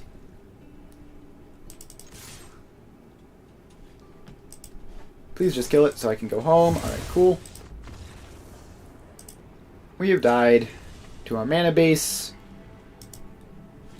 Some sort of Yorion nonsense.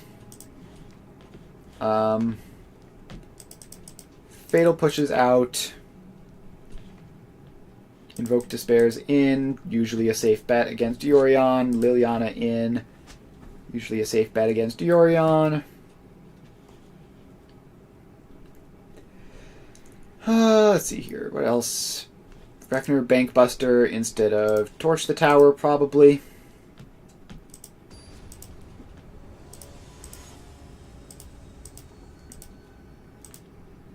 Alright. Play first. Alright, similar to last time, but we can at least play a Blade of the Oni with our mana base. And we have a Thoughtseize, so we can figure out what's going on. Verge, Thoughtseize. Oh boy, Overlords. My favorite. I do love playing against Overlords. What fun. Let's take... Gosh, which of these? Let's take Hauntwoods, I guess. Slow down their ramp.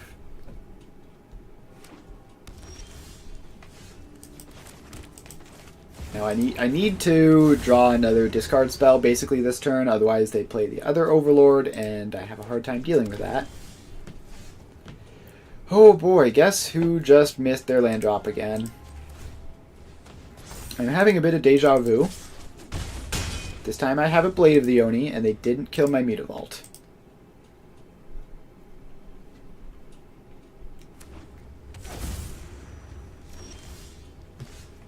Alright, we get Blackleaf Cliffs. We get Unholy Annex going, and we should be good on mana. Not going to attack in case they have some combat-related thing.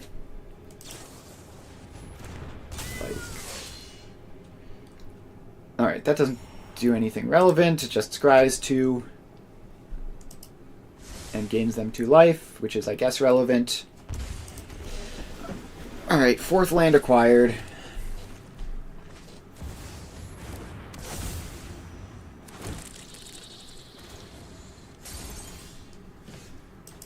So we will play Sheoldred this turn, and then the second Annex next turn. Ooh, plus a Thoughtseize. That's always nice.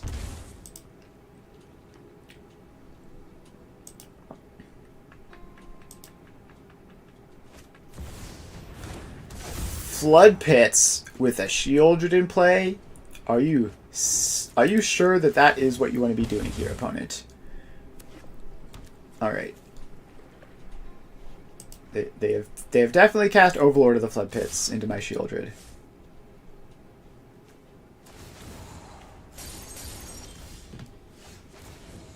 Alright. Before we do literally anything at all, we Thoughtseize.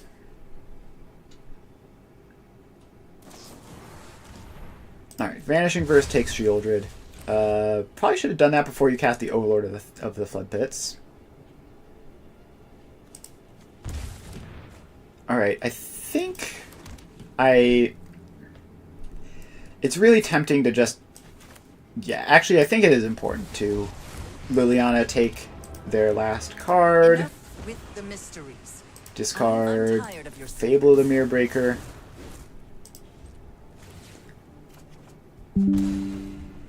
Alright, so now they have basically nothing. They can kill the Liliana. They can kill the Liliana, but I think they're just going to die. If they do that, they die to Blade of the Oni attack. If they don't do that, they probably still die to Blade of the Oni attack. Plus Liliana minus. Yeah, that's probably fine.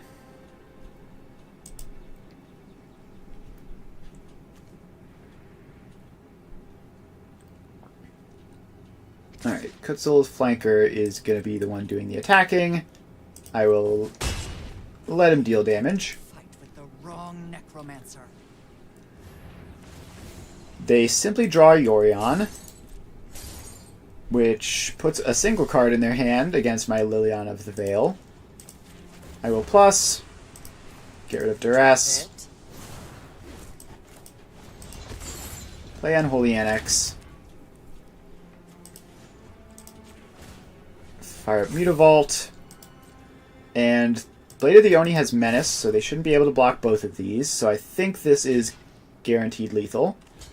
Menace.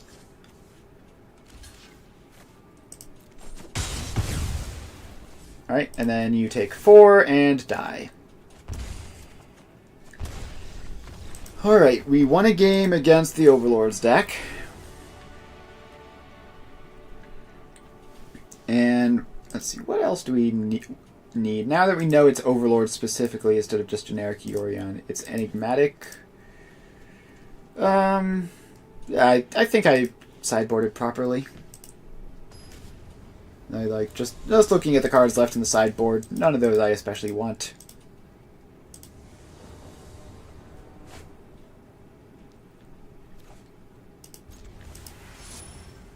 Well, let's see if this does anything. We have Fear of Missing Out, and we have a couple Unholy Annexes, so hopefully we can just drain them out like last time.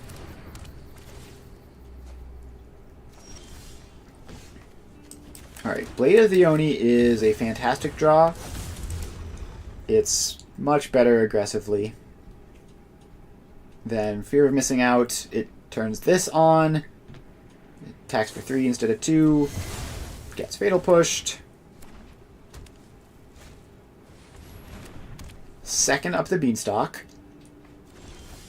Up the Beanstalk is not a May, which means Sheoldred could do very silly things in the near future. I think we will Duress before we Sheoldred, because I know they have Vanishing Verse or something.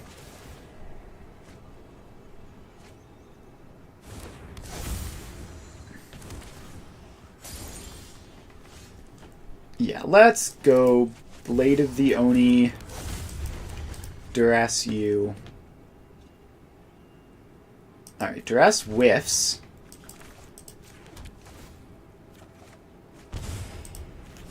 We draw off Annex. Zur Eternal Schemer turns Overlords into big guys. And it is permanent for some reason. And gives them proof for some reason.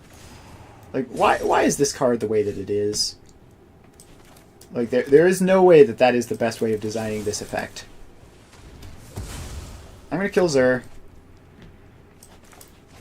I'm going to play another Annex. And I'm going to hit you down to 20. Why does that? Why does Zur give them lifelink? Like, literally who designed that card? Like, oh yeah, it just does literally everything you would ever want it to do. For, like, 5 mana. Like, it may as well, like, buy you a car while it's at it.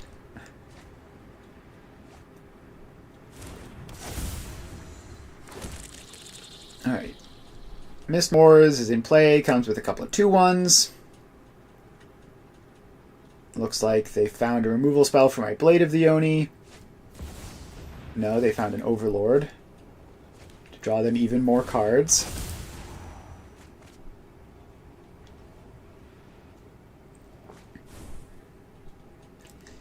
Alright, we are going to bank hard on Sheoldred for this one. They are tapped out. I have enough mana to play Sheoldred and fire up Mutavault this turn.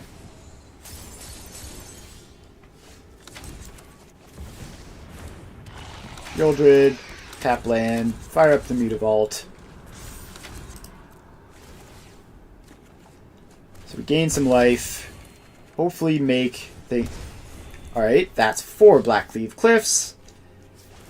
Holy tap land, Batman. No blocks. Go to 13.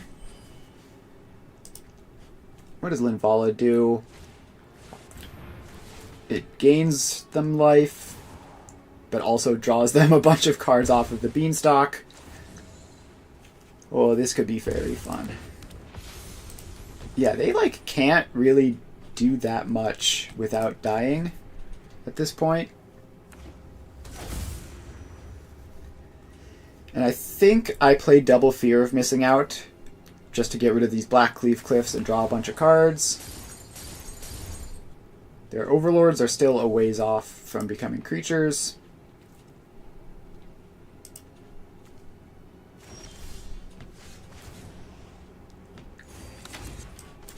Alright, Fear of Missing Out number 1.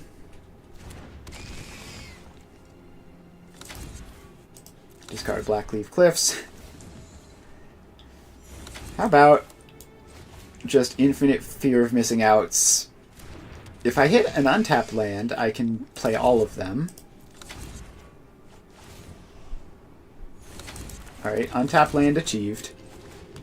Now I can play the third Fear of Missing Out to get rid of the third Black Cleave Cliffs.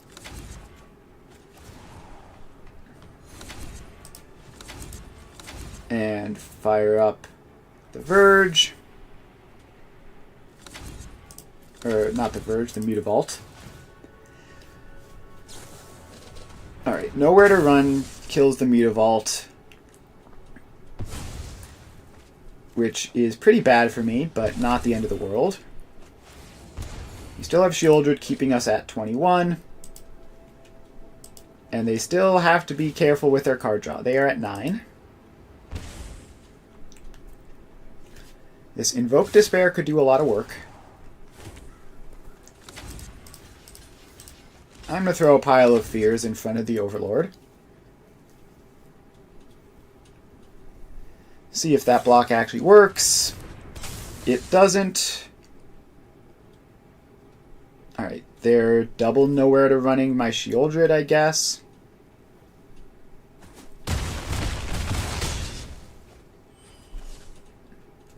Why did they do that in combat? Like, what was the purpose of that? Overlord of the Boiler Bilges draws them 2 more cards off of Shieldred. The Beanstalks are really playing for the wrong team here, I feel like. I feel like I may have gotten as much value off of their Beanstalks as they did, which is very funny. Alright, they're down to 5. If I find a demon, I win. Probably. Alright, there's Mutavault.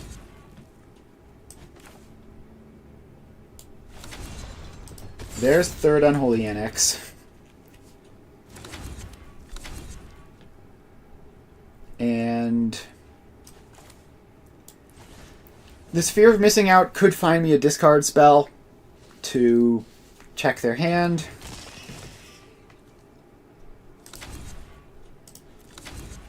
It doesn't. So I will just fire up the Mutavault and see if they have the answer. And apparently they have the answer, because they're pausing.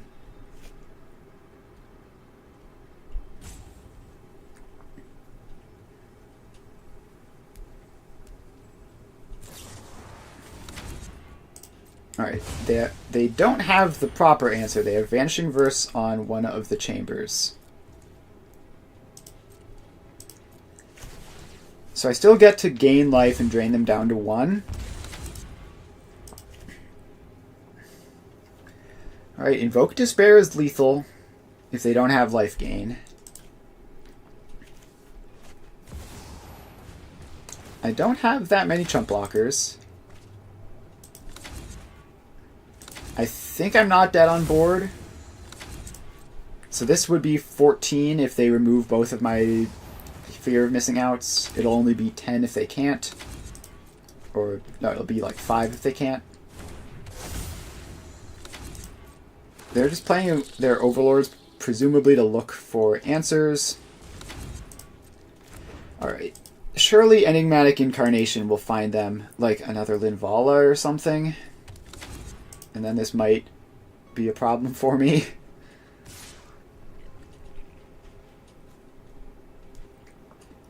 Surely they attack with the Linvala. It's free, right? They have 4 blockers anyways.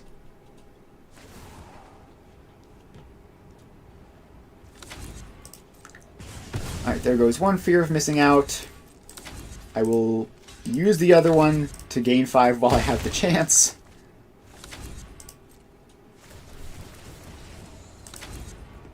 Alright. Enigmatic Incarnation, what do you have for me?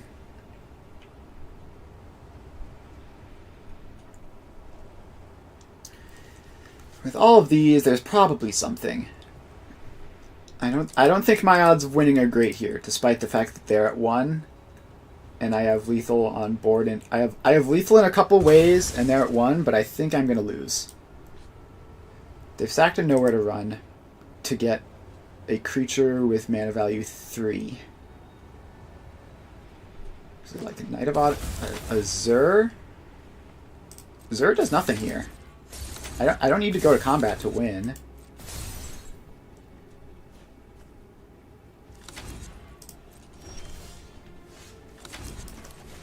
Alright, Thoughtseize, check for traps. 5 lands.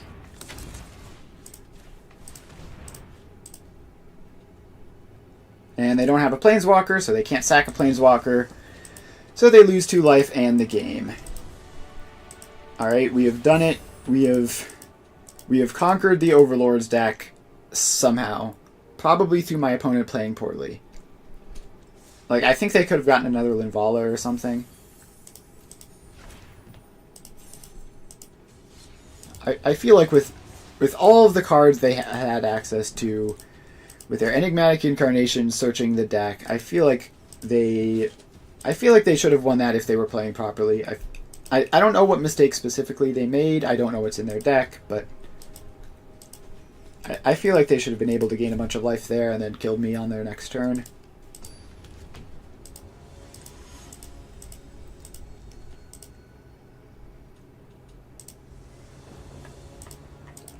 It is also true that their hand at the end of the game was like 6 lands, so... Alright. 1 lander with Duress Thoughtseize is a tap land. Not keeping that as a tap land. We'll keep this, get rid of one of the Mutavaults. Alright, opponent plays Urborg. Thoughtseizes me. I'll play my own Urborg and Thoughtseize them. Duress, Deadly Cover-Up. Well, I'm taking Duress, and then Deadly Cover-Up next turn.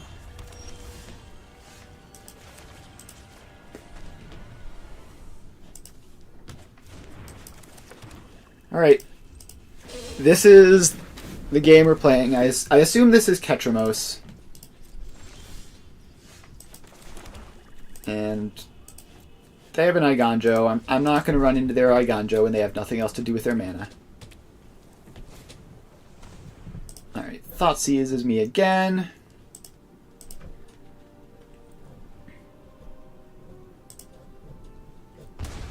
And, yep, as expected. Alright, we find the red source. We're going to shock that in, play the Harvester. And pass. So we have achieved our mission of doing literally anything this game. They've achieved their mission of casting 4 discard spells and having 2 cast against them. Alright, they play a tap land. And I don't think I attack with Mutavault while they have Eiganjo. I think I just let them eat the Bloodtithe Harvester with the Eiganjo. And then see if I can turn this pathway into something good. No. Okay. Well, Duress. Yep, and there's the Ketramos. currently somehow 0 cards in exile. We draw another duress. That can't attack or block. So I guess I'll swing in with Mutavault. And that loses life if things get exiled, so theoretically, if I can pressure them enough, like, Ketramos might become a problem. Alright, dress your soul partition. That's very good. We managed to get value out of duress and keep cards out of exile, while we continue to chip in with Mutavault. Castle Lochthwain is very scary. Because now they can get card advantage, which they'll probably be able to turn into something. Ketramos indestructible. My hand not doing great against that.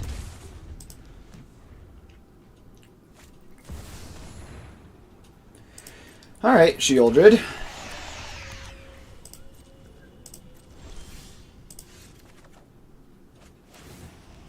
Yep. Well, I'm going to attack my Mutavault into the Shieldred to turn on Revolt. Rats. They didn't fall for it.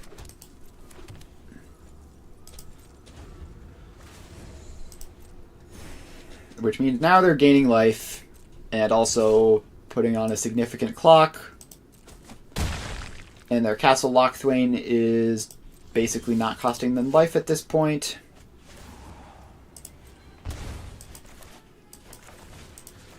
I will duress you.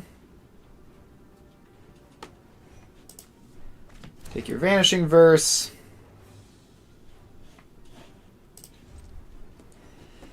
And now I think we hold back the Mutavault to try to get them to attack in with the Shieldred. Ketramos has successfully done literal nothing all game. Literally 3 mana display piece. Alright, Unholy Annex.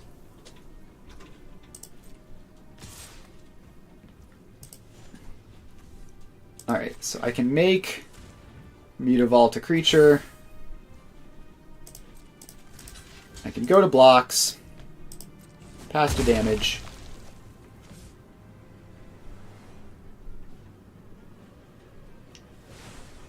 Rats. They know about unlocking the Ritual Chamber.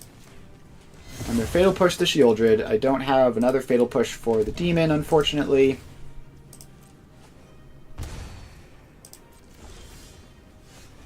And I just keep drawing freaking lands, so I'll take a look at their swamp and concede. So we need Liliana, an Anoint with Affliction, and Extinction Event, and Invoke Despairs. These all beat Ketramos. We don't want our graveyard exile-y stuff.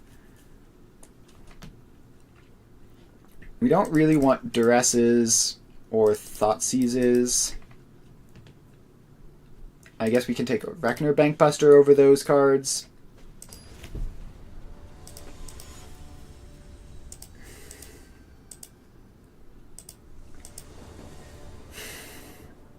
Alright. On the play. Fatal Push Double Blade of the Oni isn't great, but they are probably going to have discard spells. You just can't mulligan ever.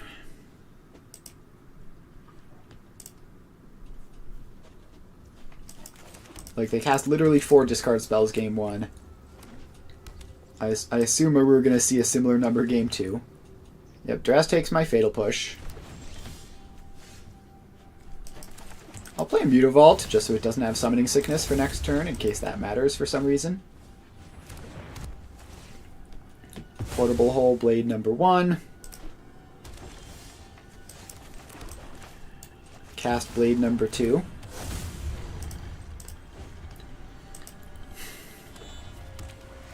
And there's the Ketramos. Come on, give me a Liliana. Or Invoke Despair may or may not work. We'll see. Alright, if they don't get another creature by next turn, Invoke Despair kills the Ketramos. Oh, they have a Duress. That's brutal. No way I can play around that, aside from getting luckier. Now they draw off their Ketramos.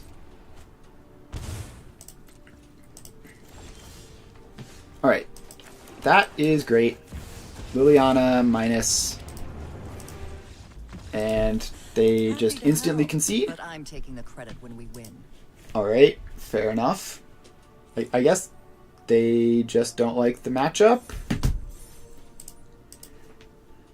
Alright, I don't know why you would concede the matchup to Liliana. Like, it's fine. It's not amazing. Like, you have other creatures. It isn't just kill target Ketramos.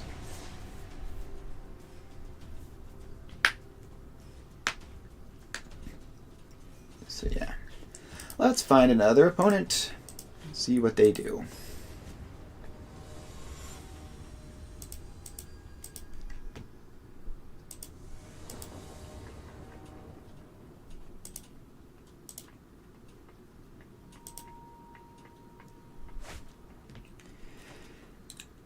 Alright, on the draw, I think we keep this and try to get lucky. Like, we have double Thoughtseize, so the game probably isn't going anywhere anytime fast. Spire Bluff Canal Expedition map. Well, we're going to take a look at what's going on over there. Hidden Strings and Wish.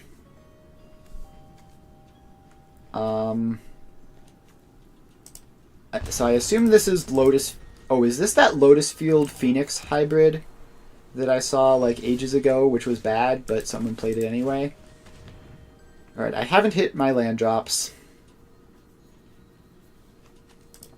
I will simply take the cards that seem scary out of my opponent's hand.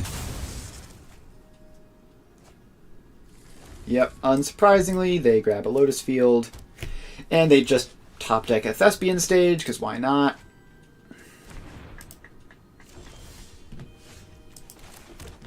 Alright, we get a second land, and we can play a Fear of Missing Out, bottoming Blood Tithe Harvester, and that gets us a third land, which is great.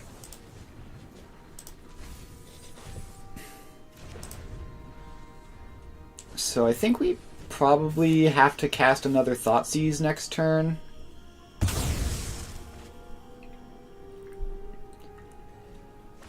Like, they have 3 unknown cards in their hand. They very easily could have a combo here that we need to disrupt. They don't. I'll take the Artist's Talent just to keep them from digging. They have 6 mana, which is a lot of mana.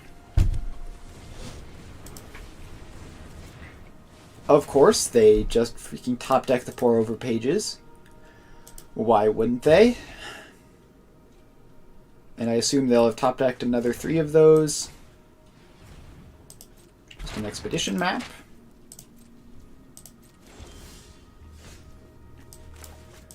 Alright.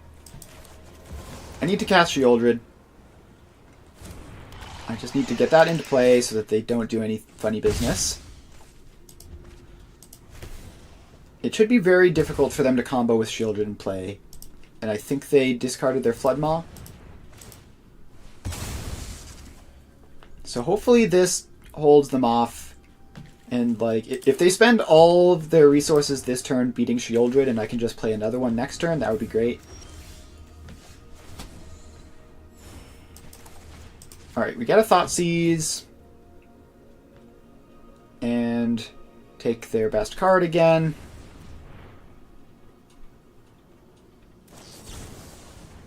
They Spell Pierce. I will pay. And they Floodmaw the Sheoldred. Alright. Take Hidden Strings. Hopefully they can't combo next turn off of literally Valakut Awakening draws.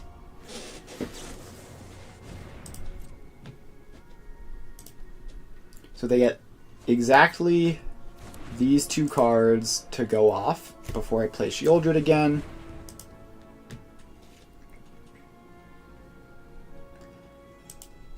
They're looking through their graveyard. Why are you looking through your graveyard? It's a treasure cruise, I assume. Or a dig through time. Same effect. They get a lot of looks. They get a lot of looks to combo.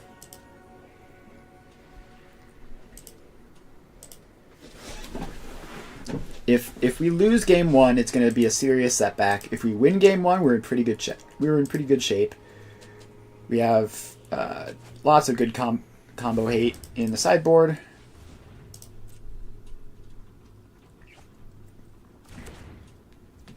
All right, they're just passing.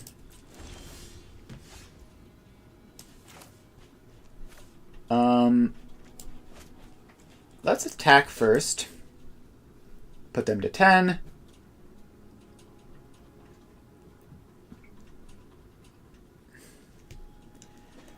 Oh, I've cast so many discard spells this game, and it just doesn't feel like enough.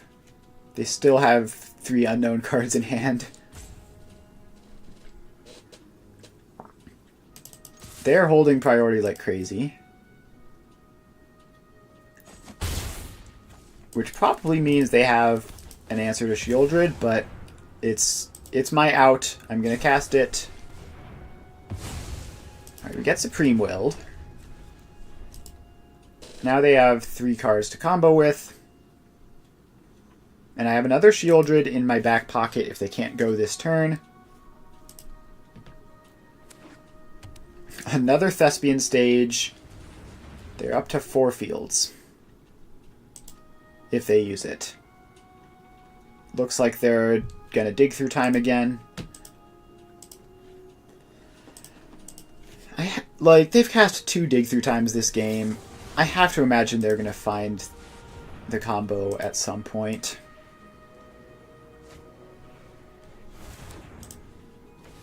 They've just looked at so many cards.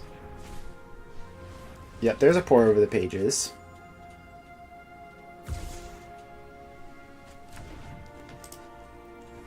And I assume from here it's just go time. They have a bunch of cards in hand. They have Vizier.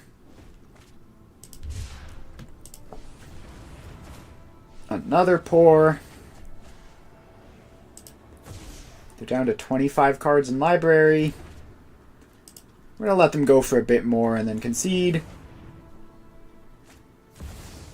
Alright.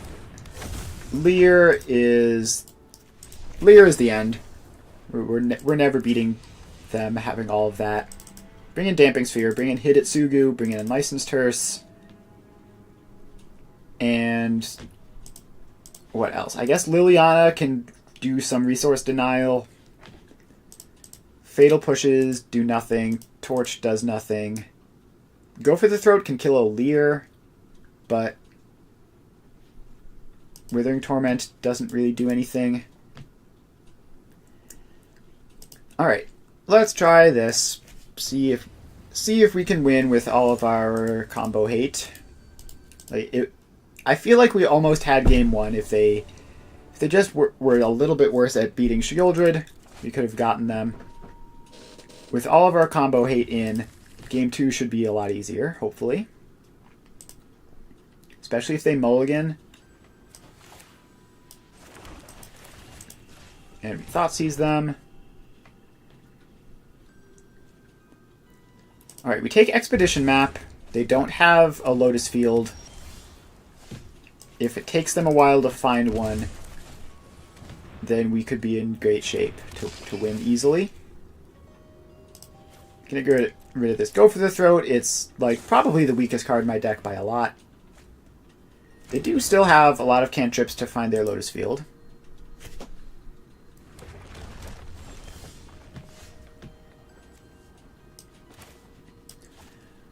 So let's just attack. Play a Blade of the Oni. This is a faster clock than doing it the other way around.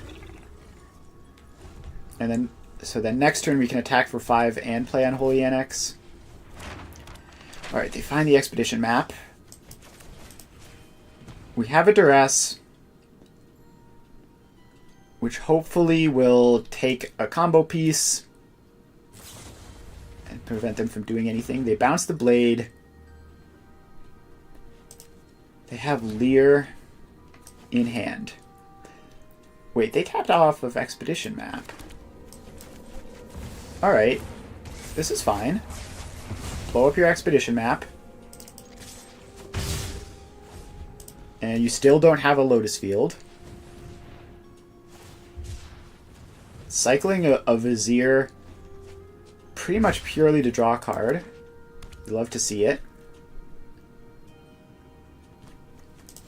And now we get to rob them of their graveyard real quick. So Lear is going to be a fair bit worse.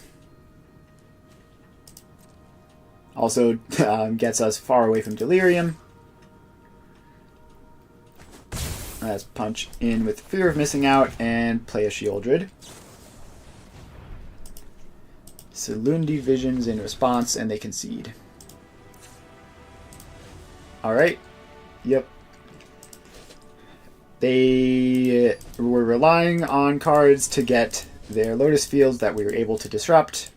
Nice, relatively straightforward win there.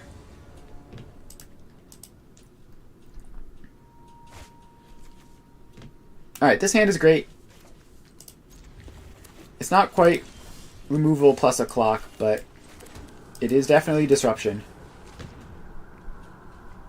So Duress, take Artist's Talent. The next one will take the Pour over the pages. Thoughtseize You.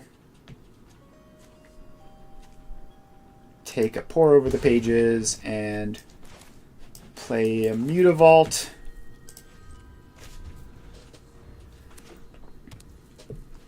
And we are officially out of interaction for the moment. Never mind. We draw another Thoughtseize. Take another Pour. And now we play Blade of the Oni. And next turn we can get Unlicensed Hearse and start messing with their graveyard. And I think we can Mutavault attack to increase the clock, as well as do that.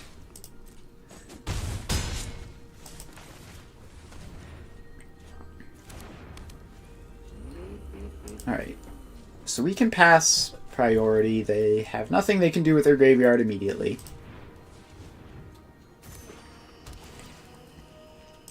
Alright, they are doing the Lotus Field combo, losing a Thespian Stage for it.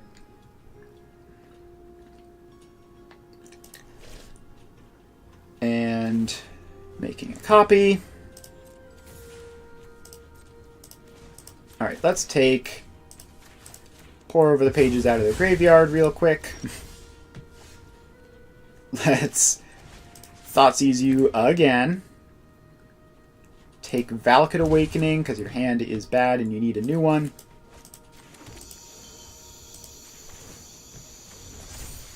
And fire up the Mutavaults and go to attacks. Alright, end turn. This is crew 2, and it'll be a 4-power creature next turn. Alright, they do not have that many looks to combo. Alright, they're not doing it. I'll take Valakut Awakening and Vizier.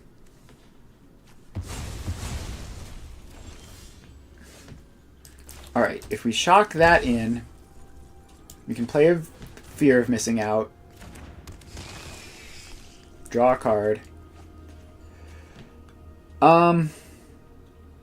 Do we try to win here? I think we force them to use a Hidden Strings to tap a thing anyway. And then, alright, they didn't use their Hidden Strings to save themselves. They did use a Flood Maw. And I'm just going to slam Damping Sphere, which is much better than Unlicensed Hearse. Alright. Turns out the matchup that I have a pile full of hate cards for is not that bad of a matchup.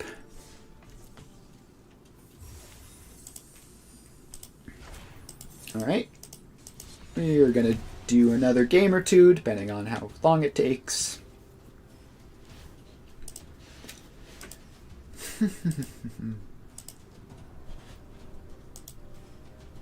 Alright.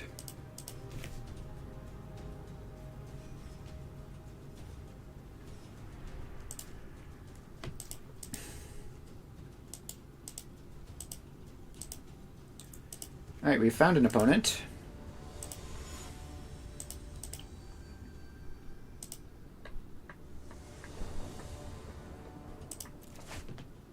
Alright, we have Thoughtseize into Harvester into Unholy Annex. It's a great curve. Obviously going to take your Unholy Annex, no question about that. Alright, Duress off the top. Not great at the moment. Would have loved to cast Duress first. Or at least have it so that I knew it existed. But I'm just gonna go along with the plan, and they concede. Yep, Unholy Annex, strong. So let's bring in all of these guys. Bring out Duresses and Thoughtseizes. Like, I know they win you games, but they also lose you games when you top deck them. I just want to never, like, be... I just never want it to be turn 8. We're both hellbent top decking. I find a Duress. They find Liliana or Shieldred or whatever.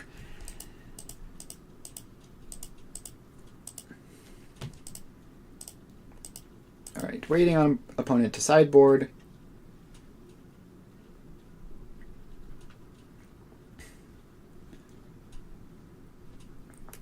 They may have just left entirely. It would be very rude of them to do that. Like literally 3 turns of a match. No, you're out. All right, they're here. They have not salt abandoned the game.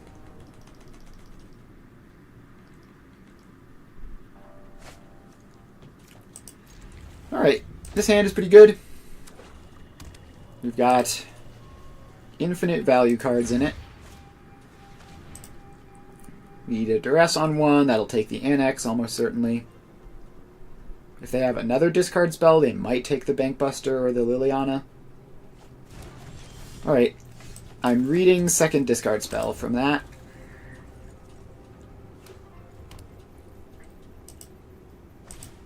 Yep. Second discard spell. This one's surely going to take the Annex.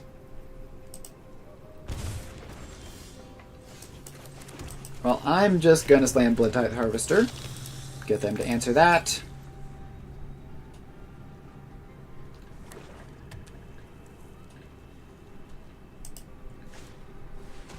Alright, they have Unholy Annex.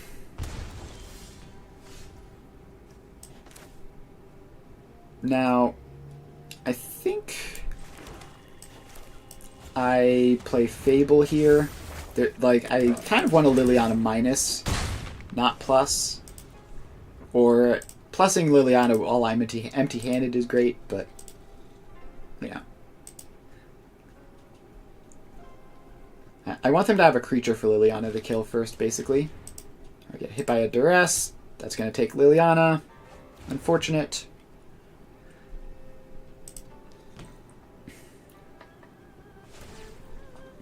Alright, they mess up the Mutavault timing. And I think I'm fine with these cards, honestly. Shock in, play another Harvester. Now I have Go for the Throat up, and I'm attacking for 5-ish. Alright, they use a go for the throat of their own, which doesn't seem worthwhile to me at all. Like, they're at 8.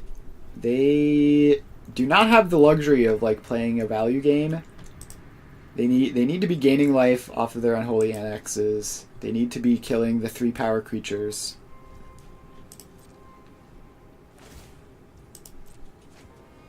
Alright, they've put themselves dead on board. Fascinating decision.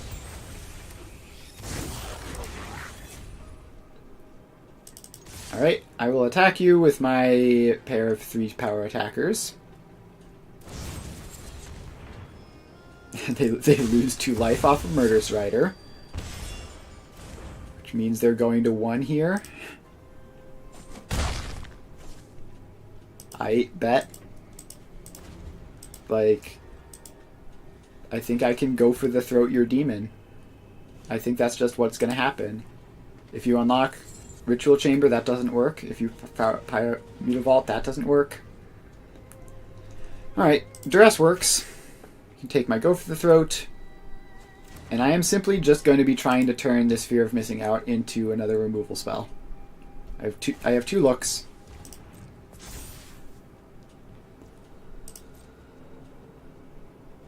Alright, go to end step.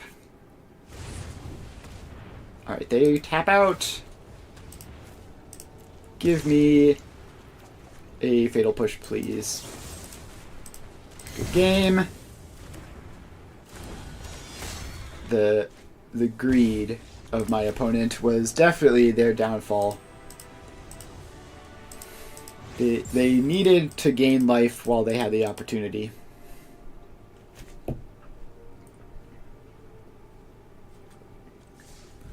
And frankly, I wouldn't have even like held up the mana for the what's it called? The Rider's kill mode. I would have just played the Rider as a lifelink blocker. That seems way better than losing 2 life.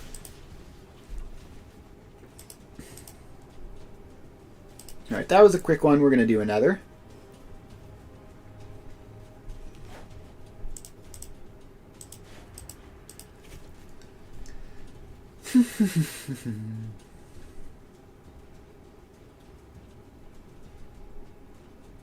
Alright, waiting on our opponent. There's one. Alright, it's in the waiting for opponent phase, which means an opponent has showed up. Alright, cool. They have a Teferi. I don't know why I call it Teferi, it's Teferi. They have a Teferi avatar.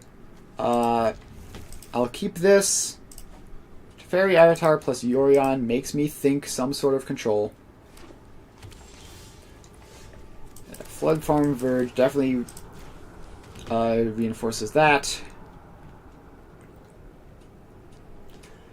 I think we take the...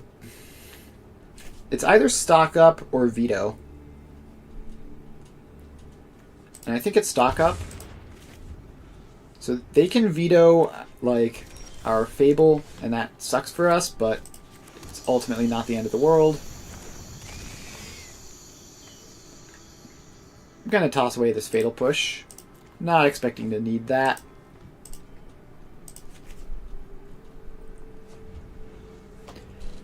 Whereas stock up is always going to be a 2-for-1, and, like, find a really good one as well. Alright. Get our Fear of Missing Out attack in. Then we get counterspelled.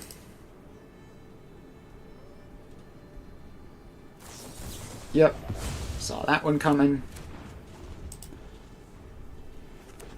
Alright, now they have the mana to Memory Deluge. We have second Fable. We should be doing this post-combat. Alright, they top deck another counterspell. At least that puts them off of Memory Deluge for a turn. It's definitely not good for me, but it's not the end of the world. A second Field of Ruin.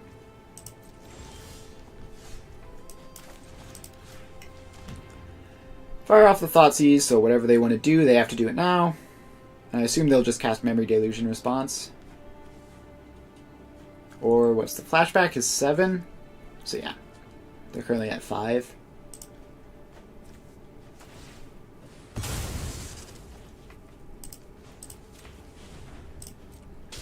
Alright, float of mana. Get a basic swamp.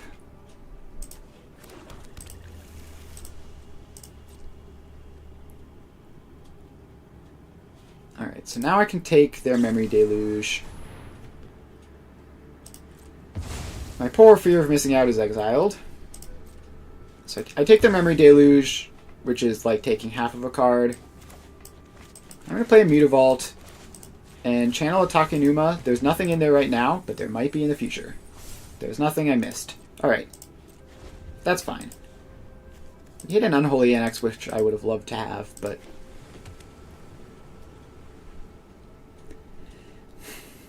Alright. Another Field of Ruin on another Mutavault. The deck thinning is certainly a thing. There are no basic swamps left in my deck. Yeah, deck thinning. Alright. Play Unholy Annex. Draw an additional card. And I think next turn... we make it the Demon. Because we need pressure. And also, like, we low-key need a blocker. Restless Anchorage can scale a little bit with its map tokens. Temporary Lockdown does nothing here. Alright, while they don't have any counterspells in hand, I'm going to resolve the second Ritual Chamber. So now they're both in play, and if they want to No More Lies or whatever, it's too late. Now I draw 2 cards per turn for the rest of the game, starting next turn, and that should be enough to bury them.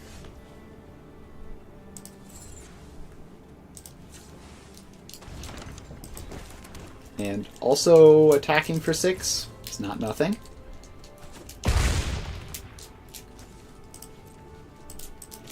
Yeah, this game is basically over. I have 5 cards in hand, a creature on the board, and 2 value engines in play. Like, I guess they could find a Farewell. Is Farewell even in this format? I don't even know if Farewell is in this format. Blue-white control is not stock. If Farewell is in this format, a Farewell could bring them back into this. Other than that, they sort of just die. Alright, Farewell is in the format, confirmed. And now things have turned around a lot, and now we are sitting around doing nothing.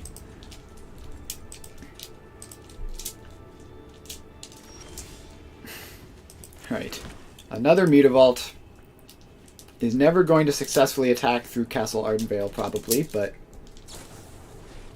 we can try. Now they're casting Memory Deluges on an empty board. Yeah, I think we've died here.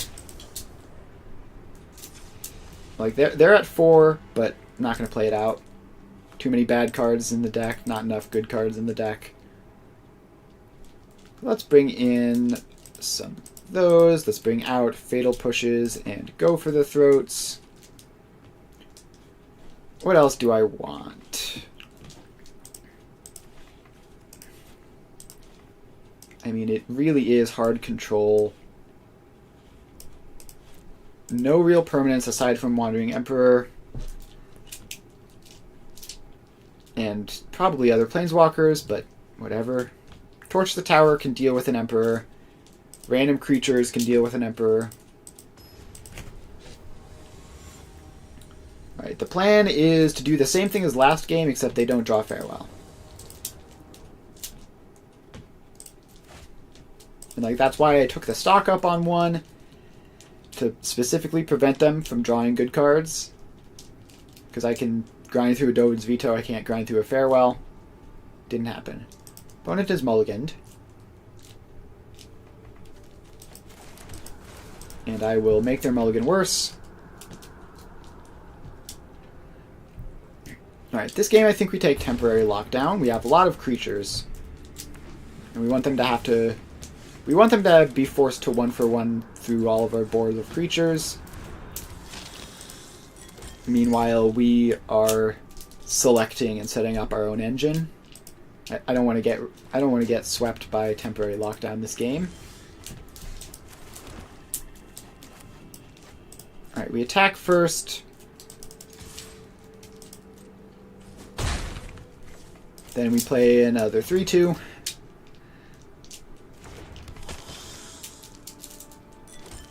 And pass.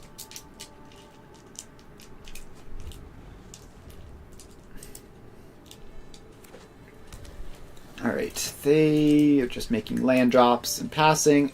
I don't need 3 Fear of Missing Outs. If I draw an untapped land, I can play 2 of them next turn.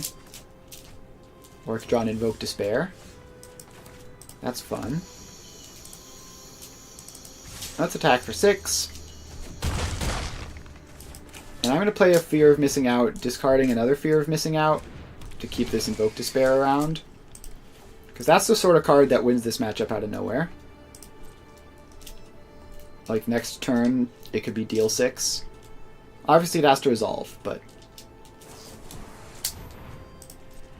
everything is going to have to resolve at some point.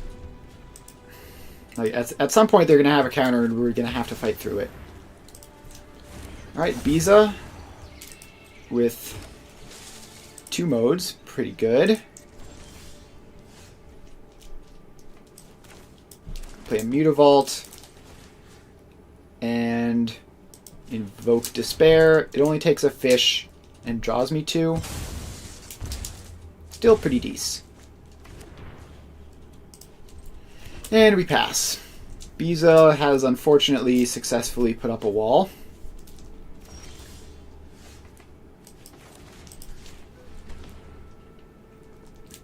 Now we have to start looking for ways of grinding them out.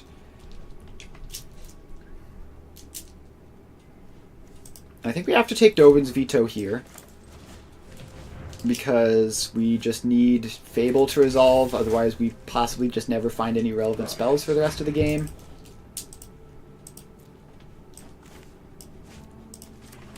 And we play Fear of Missing Out here to draw a card.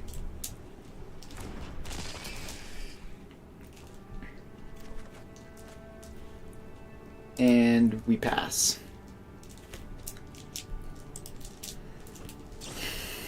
Yep, there's the Memory Deluge we all knew was coming.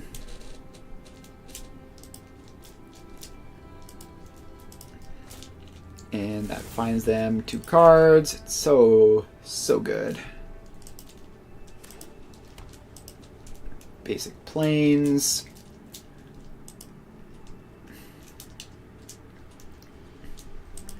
So they need to have something at some point. Like eventually this Fable will draw me into something scary, hopefully. Alright, discard 2 cards.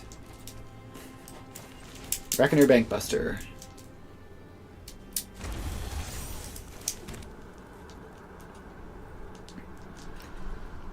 And Fear of Missing Out has Delirium, but no real attacks for it. So we pass and draw with the Bankbuster. Opponent gets another free turn of card selection. And whatever it is, they like it.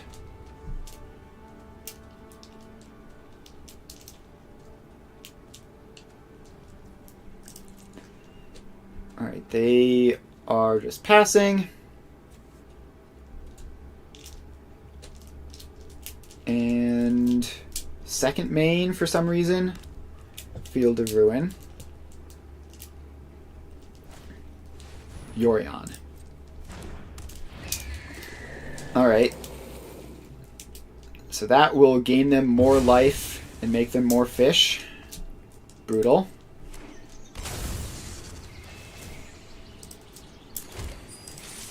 Yeah, Biza with a Yorion Blink is hard to deal with.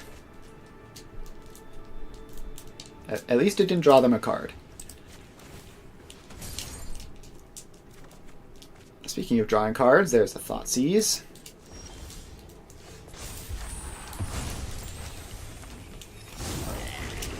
We lead on the Thoughtseize. That's a treasure. Oh, Supreme Verdict and Biza. We have to take the Supreme Verdict. I think we discard Haunted Ridge.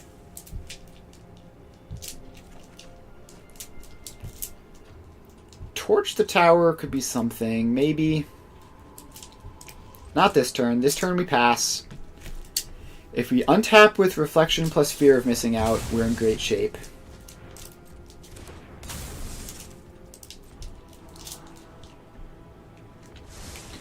And this Reckoner Bankbuster drawing us an additional card a turn could give us that little bit of value we need to keep in the game. There's a Stock Up, which is not a Wrath, and taps them out of a Wrath. I have Reflection plus Fear plus Delirium, so they need a removal spell. They don't have one. I will draw me a card. Blackcleave Cliffs. Ugh.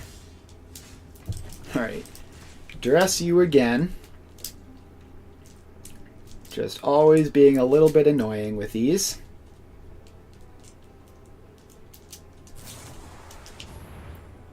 Alright. They march. I'll make my copy now. And then that gets marched. I'll take another Stock Up. Play a land on red. Torch a fish, I guess.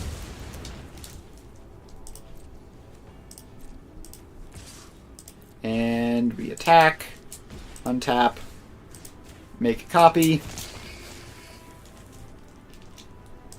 go to blocks. They block.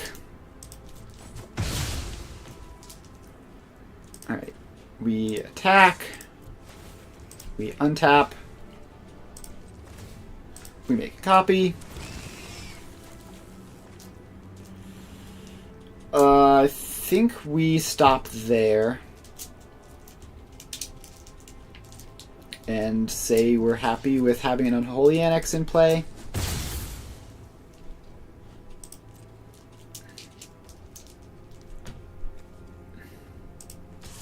And yeah, we attack here. We'll untap that, not make a copy.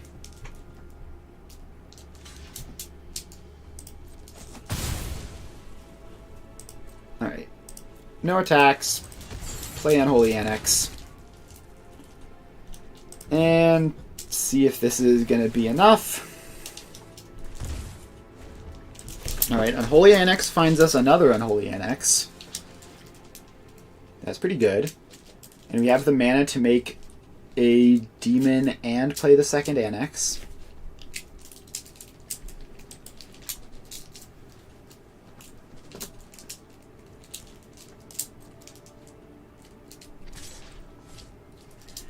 Alright, no attacks. And they just pass.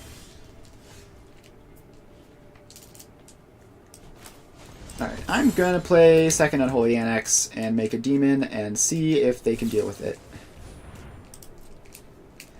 If they can deal with this, then that's very bad for me. If they can't, though, then we're in great shape.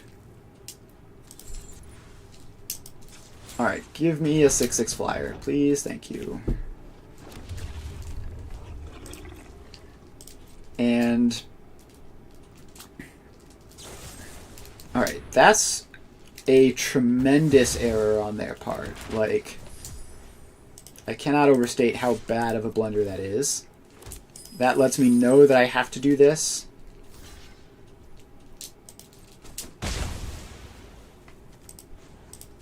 And that gets me the treasure to fire up the Mutavault.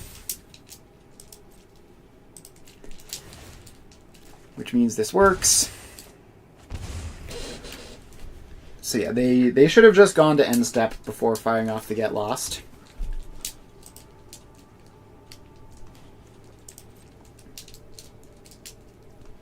Alright, they still have nothing. Well, I'm going to activate the other ritual chamber.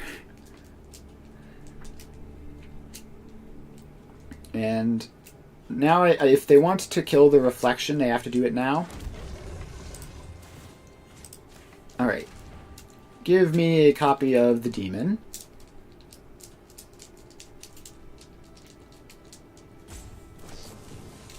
And they flash in an Omen of the Seas.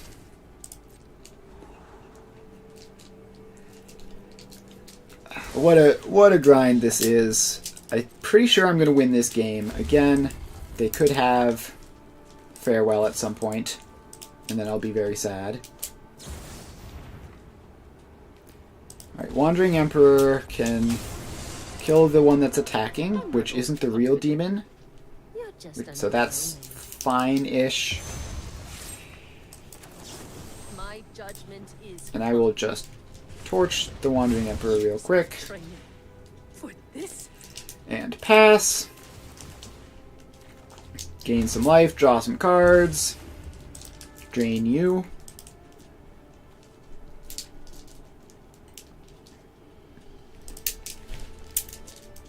Alright, they are passing to combat.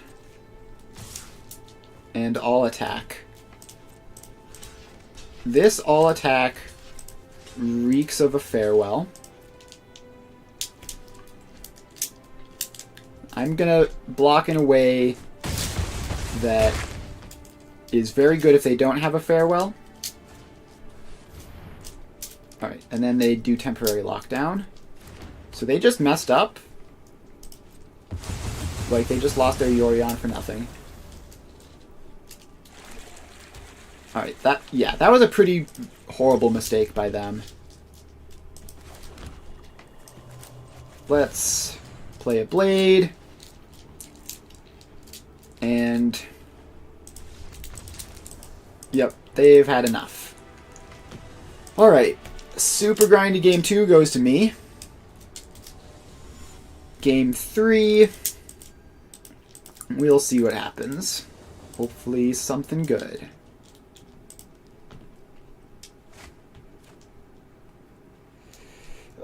This has no way of disrupting them at all. It does have just three power 2-mana creatures. I think we have to keep this, and hopefully like they spend enough resources dealing with this nonsense that they just die to like my top deck stuff like Shieldred and Fable.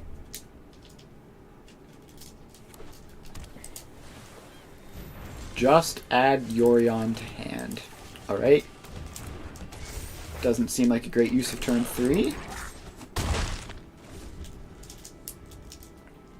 So now I have a way of making a treasure.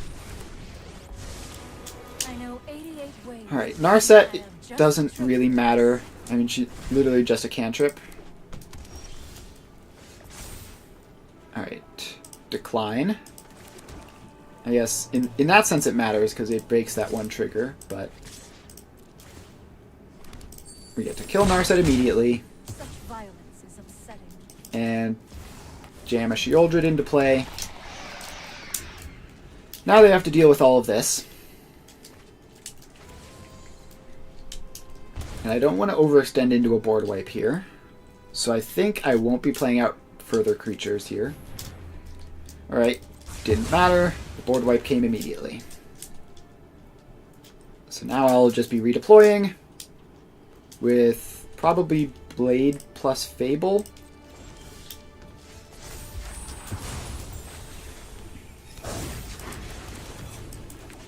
Let's play Blade. Actually, we can get 3 creatures out of our hand this turn. Fear of missing out discarding the other Fable isn't great, but we do find a Liliana. And immediately post board wipe, we have a scary board again. They might have a second board wipe. They just have a Teferi. That's gonna die in combat.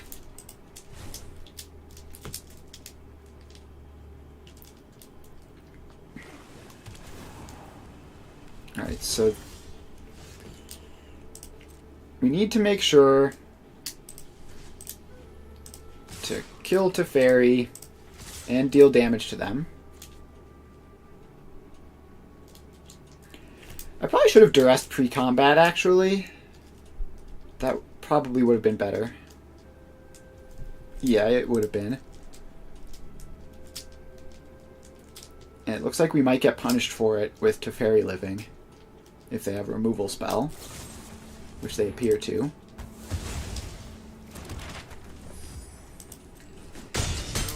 Alright, well that's not ideal. So we'll duress, take that, play Liliana, and take a land. You're telling me don't overthink things.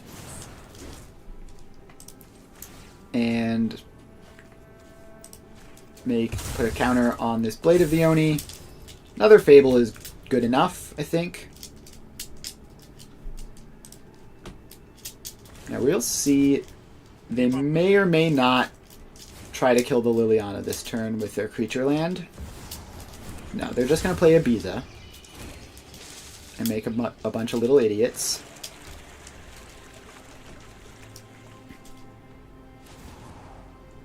Alright, they have one unknown card.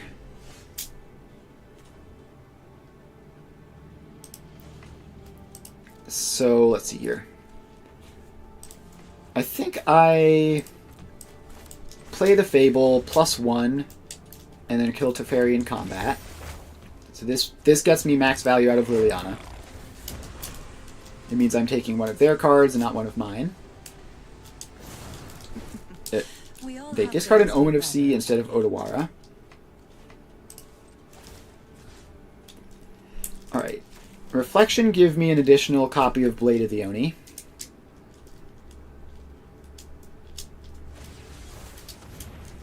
And they channel to bounce it and fizzle that.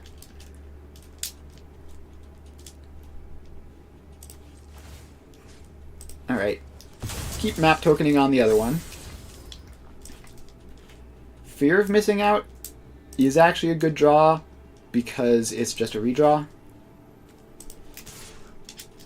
So the Blade of the Oni can trade with Biza or just kill 2 fish.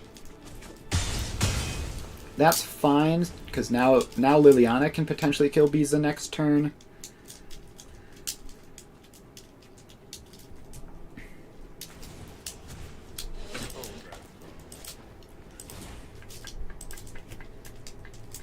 So next turn we can go Blade plus Fear plus draw a card plus potentially do something with that card, or just Liliana.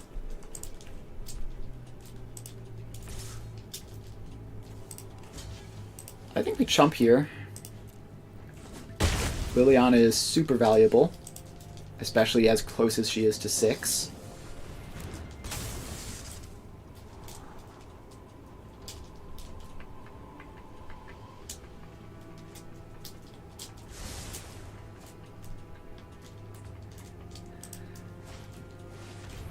Alright, there's Yorion.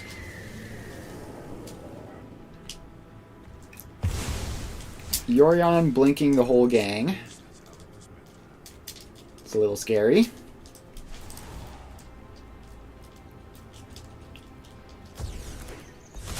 Alright, they get another Biza trigger.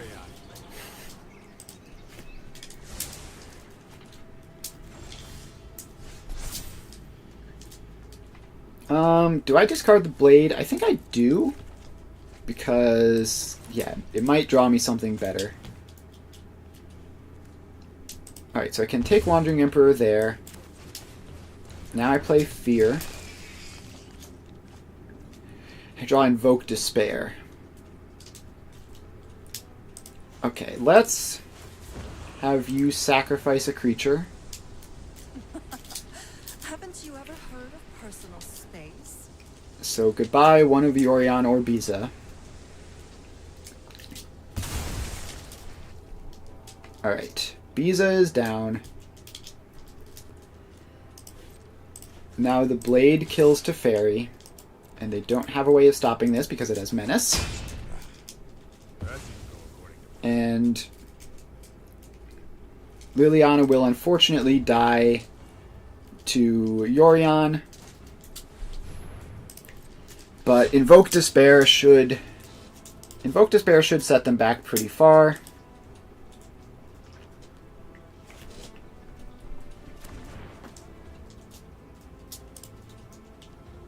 And they might even not want to attack. They probably do. Yeah. They definitely do. Alright, there goes Liliana. Fine. I know when I'm not wanted. And there's a temporary lockdown. Okay, that is fine because I have 2 Fables. So I lose some good creatures. And they're going to get some value off of that dying, but I get my creatures back immediately. And you get your Omen of the Sea back.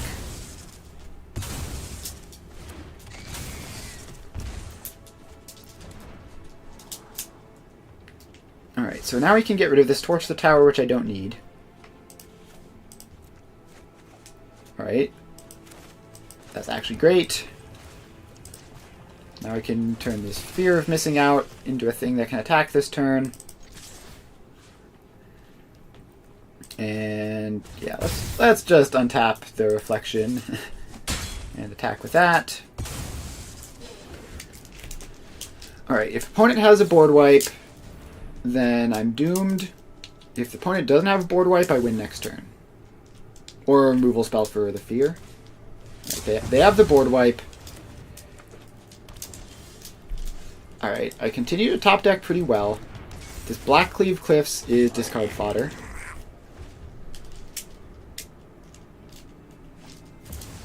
Another freaking Biza. This one doesn't come with fish. It is just purely life gain. Which makes it a lot less scary. They fire up the Restless Anchorage.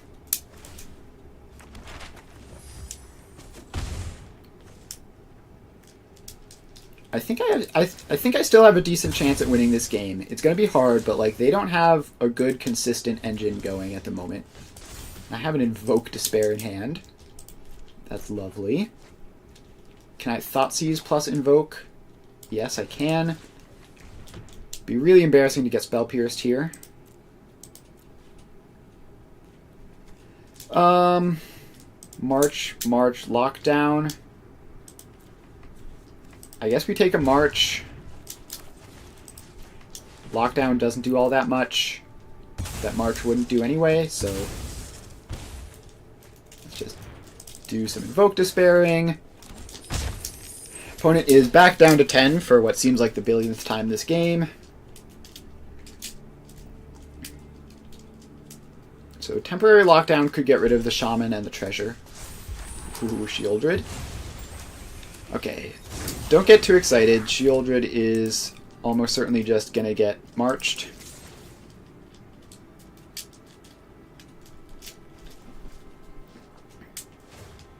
Ah, right. I forgot that this card exists. Whoopsie.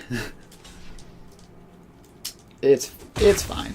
I didn't need that anyway. I'm going to play a Shieldred. I have enough mana to pay for most of the counterspells they might have, like No More Lies and such. Now I'll play a Fear of Missing Out and draw a card. Gain some life. It's a Duress. That's huge. This forces them to do something at this exact moment, which is almost certainly going to be March the Shieldred. But then I can just take the temporary lockdown and still be in pretty good shape. Farewell. Well, I have to take Farewell, otherwise I instantly die at any point that they feel like it.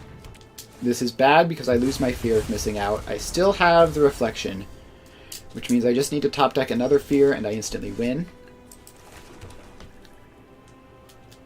Alright. Well, let's do the incredible awkward thing of this. I don't know if this helps. It doesn't help against Wandering Emperor. It probably helps against something.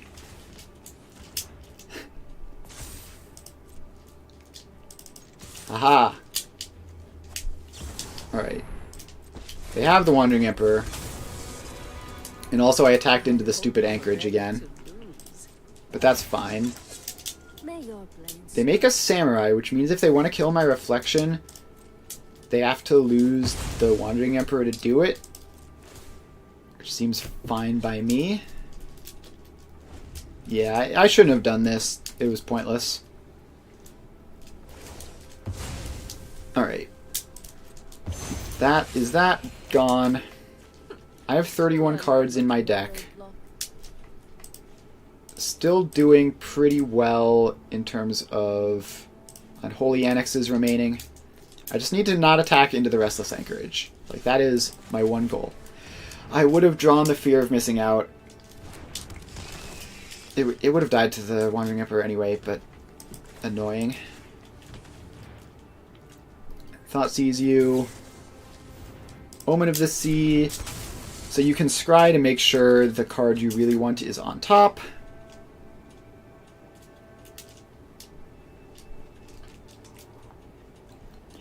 Oh, what a game. What a game. They have Memory Deluge looming, which I'm not happy about, but I assume this is just going to find a land or something. Alright, they Dovin's Veto, which taps them out of Memory Deluge, so that was horrible. That was horrible for them. Alright, they make a fish. I don't know if I can beat the fish. I need to draw an Unholy Annex, like, now.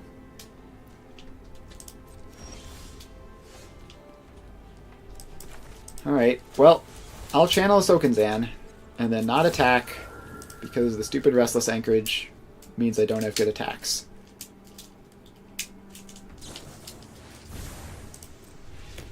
Yep, and then they Memory Deluge end step.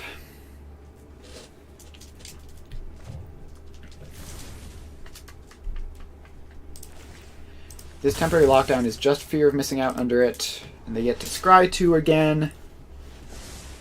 I feel like at this point we're super far behind. Like, we still have outs, but it's not looking great, and it's looking worse. Teferi, Hero of Dominaria. What a powerful card. Yeah, they say good game. I think I agree. I'll take my top deck. If it's Unholy NX, I stay in this. Otherwise, I concede.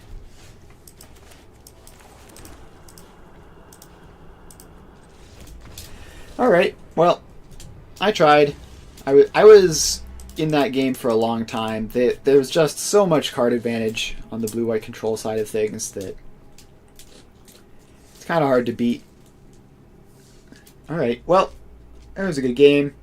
Gonna call the stream there. We ran it a little bit over. Nothing too extreme, though. I'll be back tomorrow playing Satisfactory, where we continue working on the City 2.0. It's still in the process of being spun up to full power. It needs a lot more empty canisters than it has right now. So we're going to be doing that tomorrow.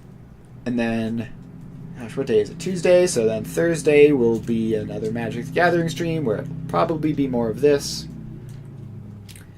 So yeah, make sure to stick by if you're interested in any of that.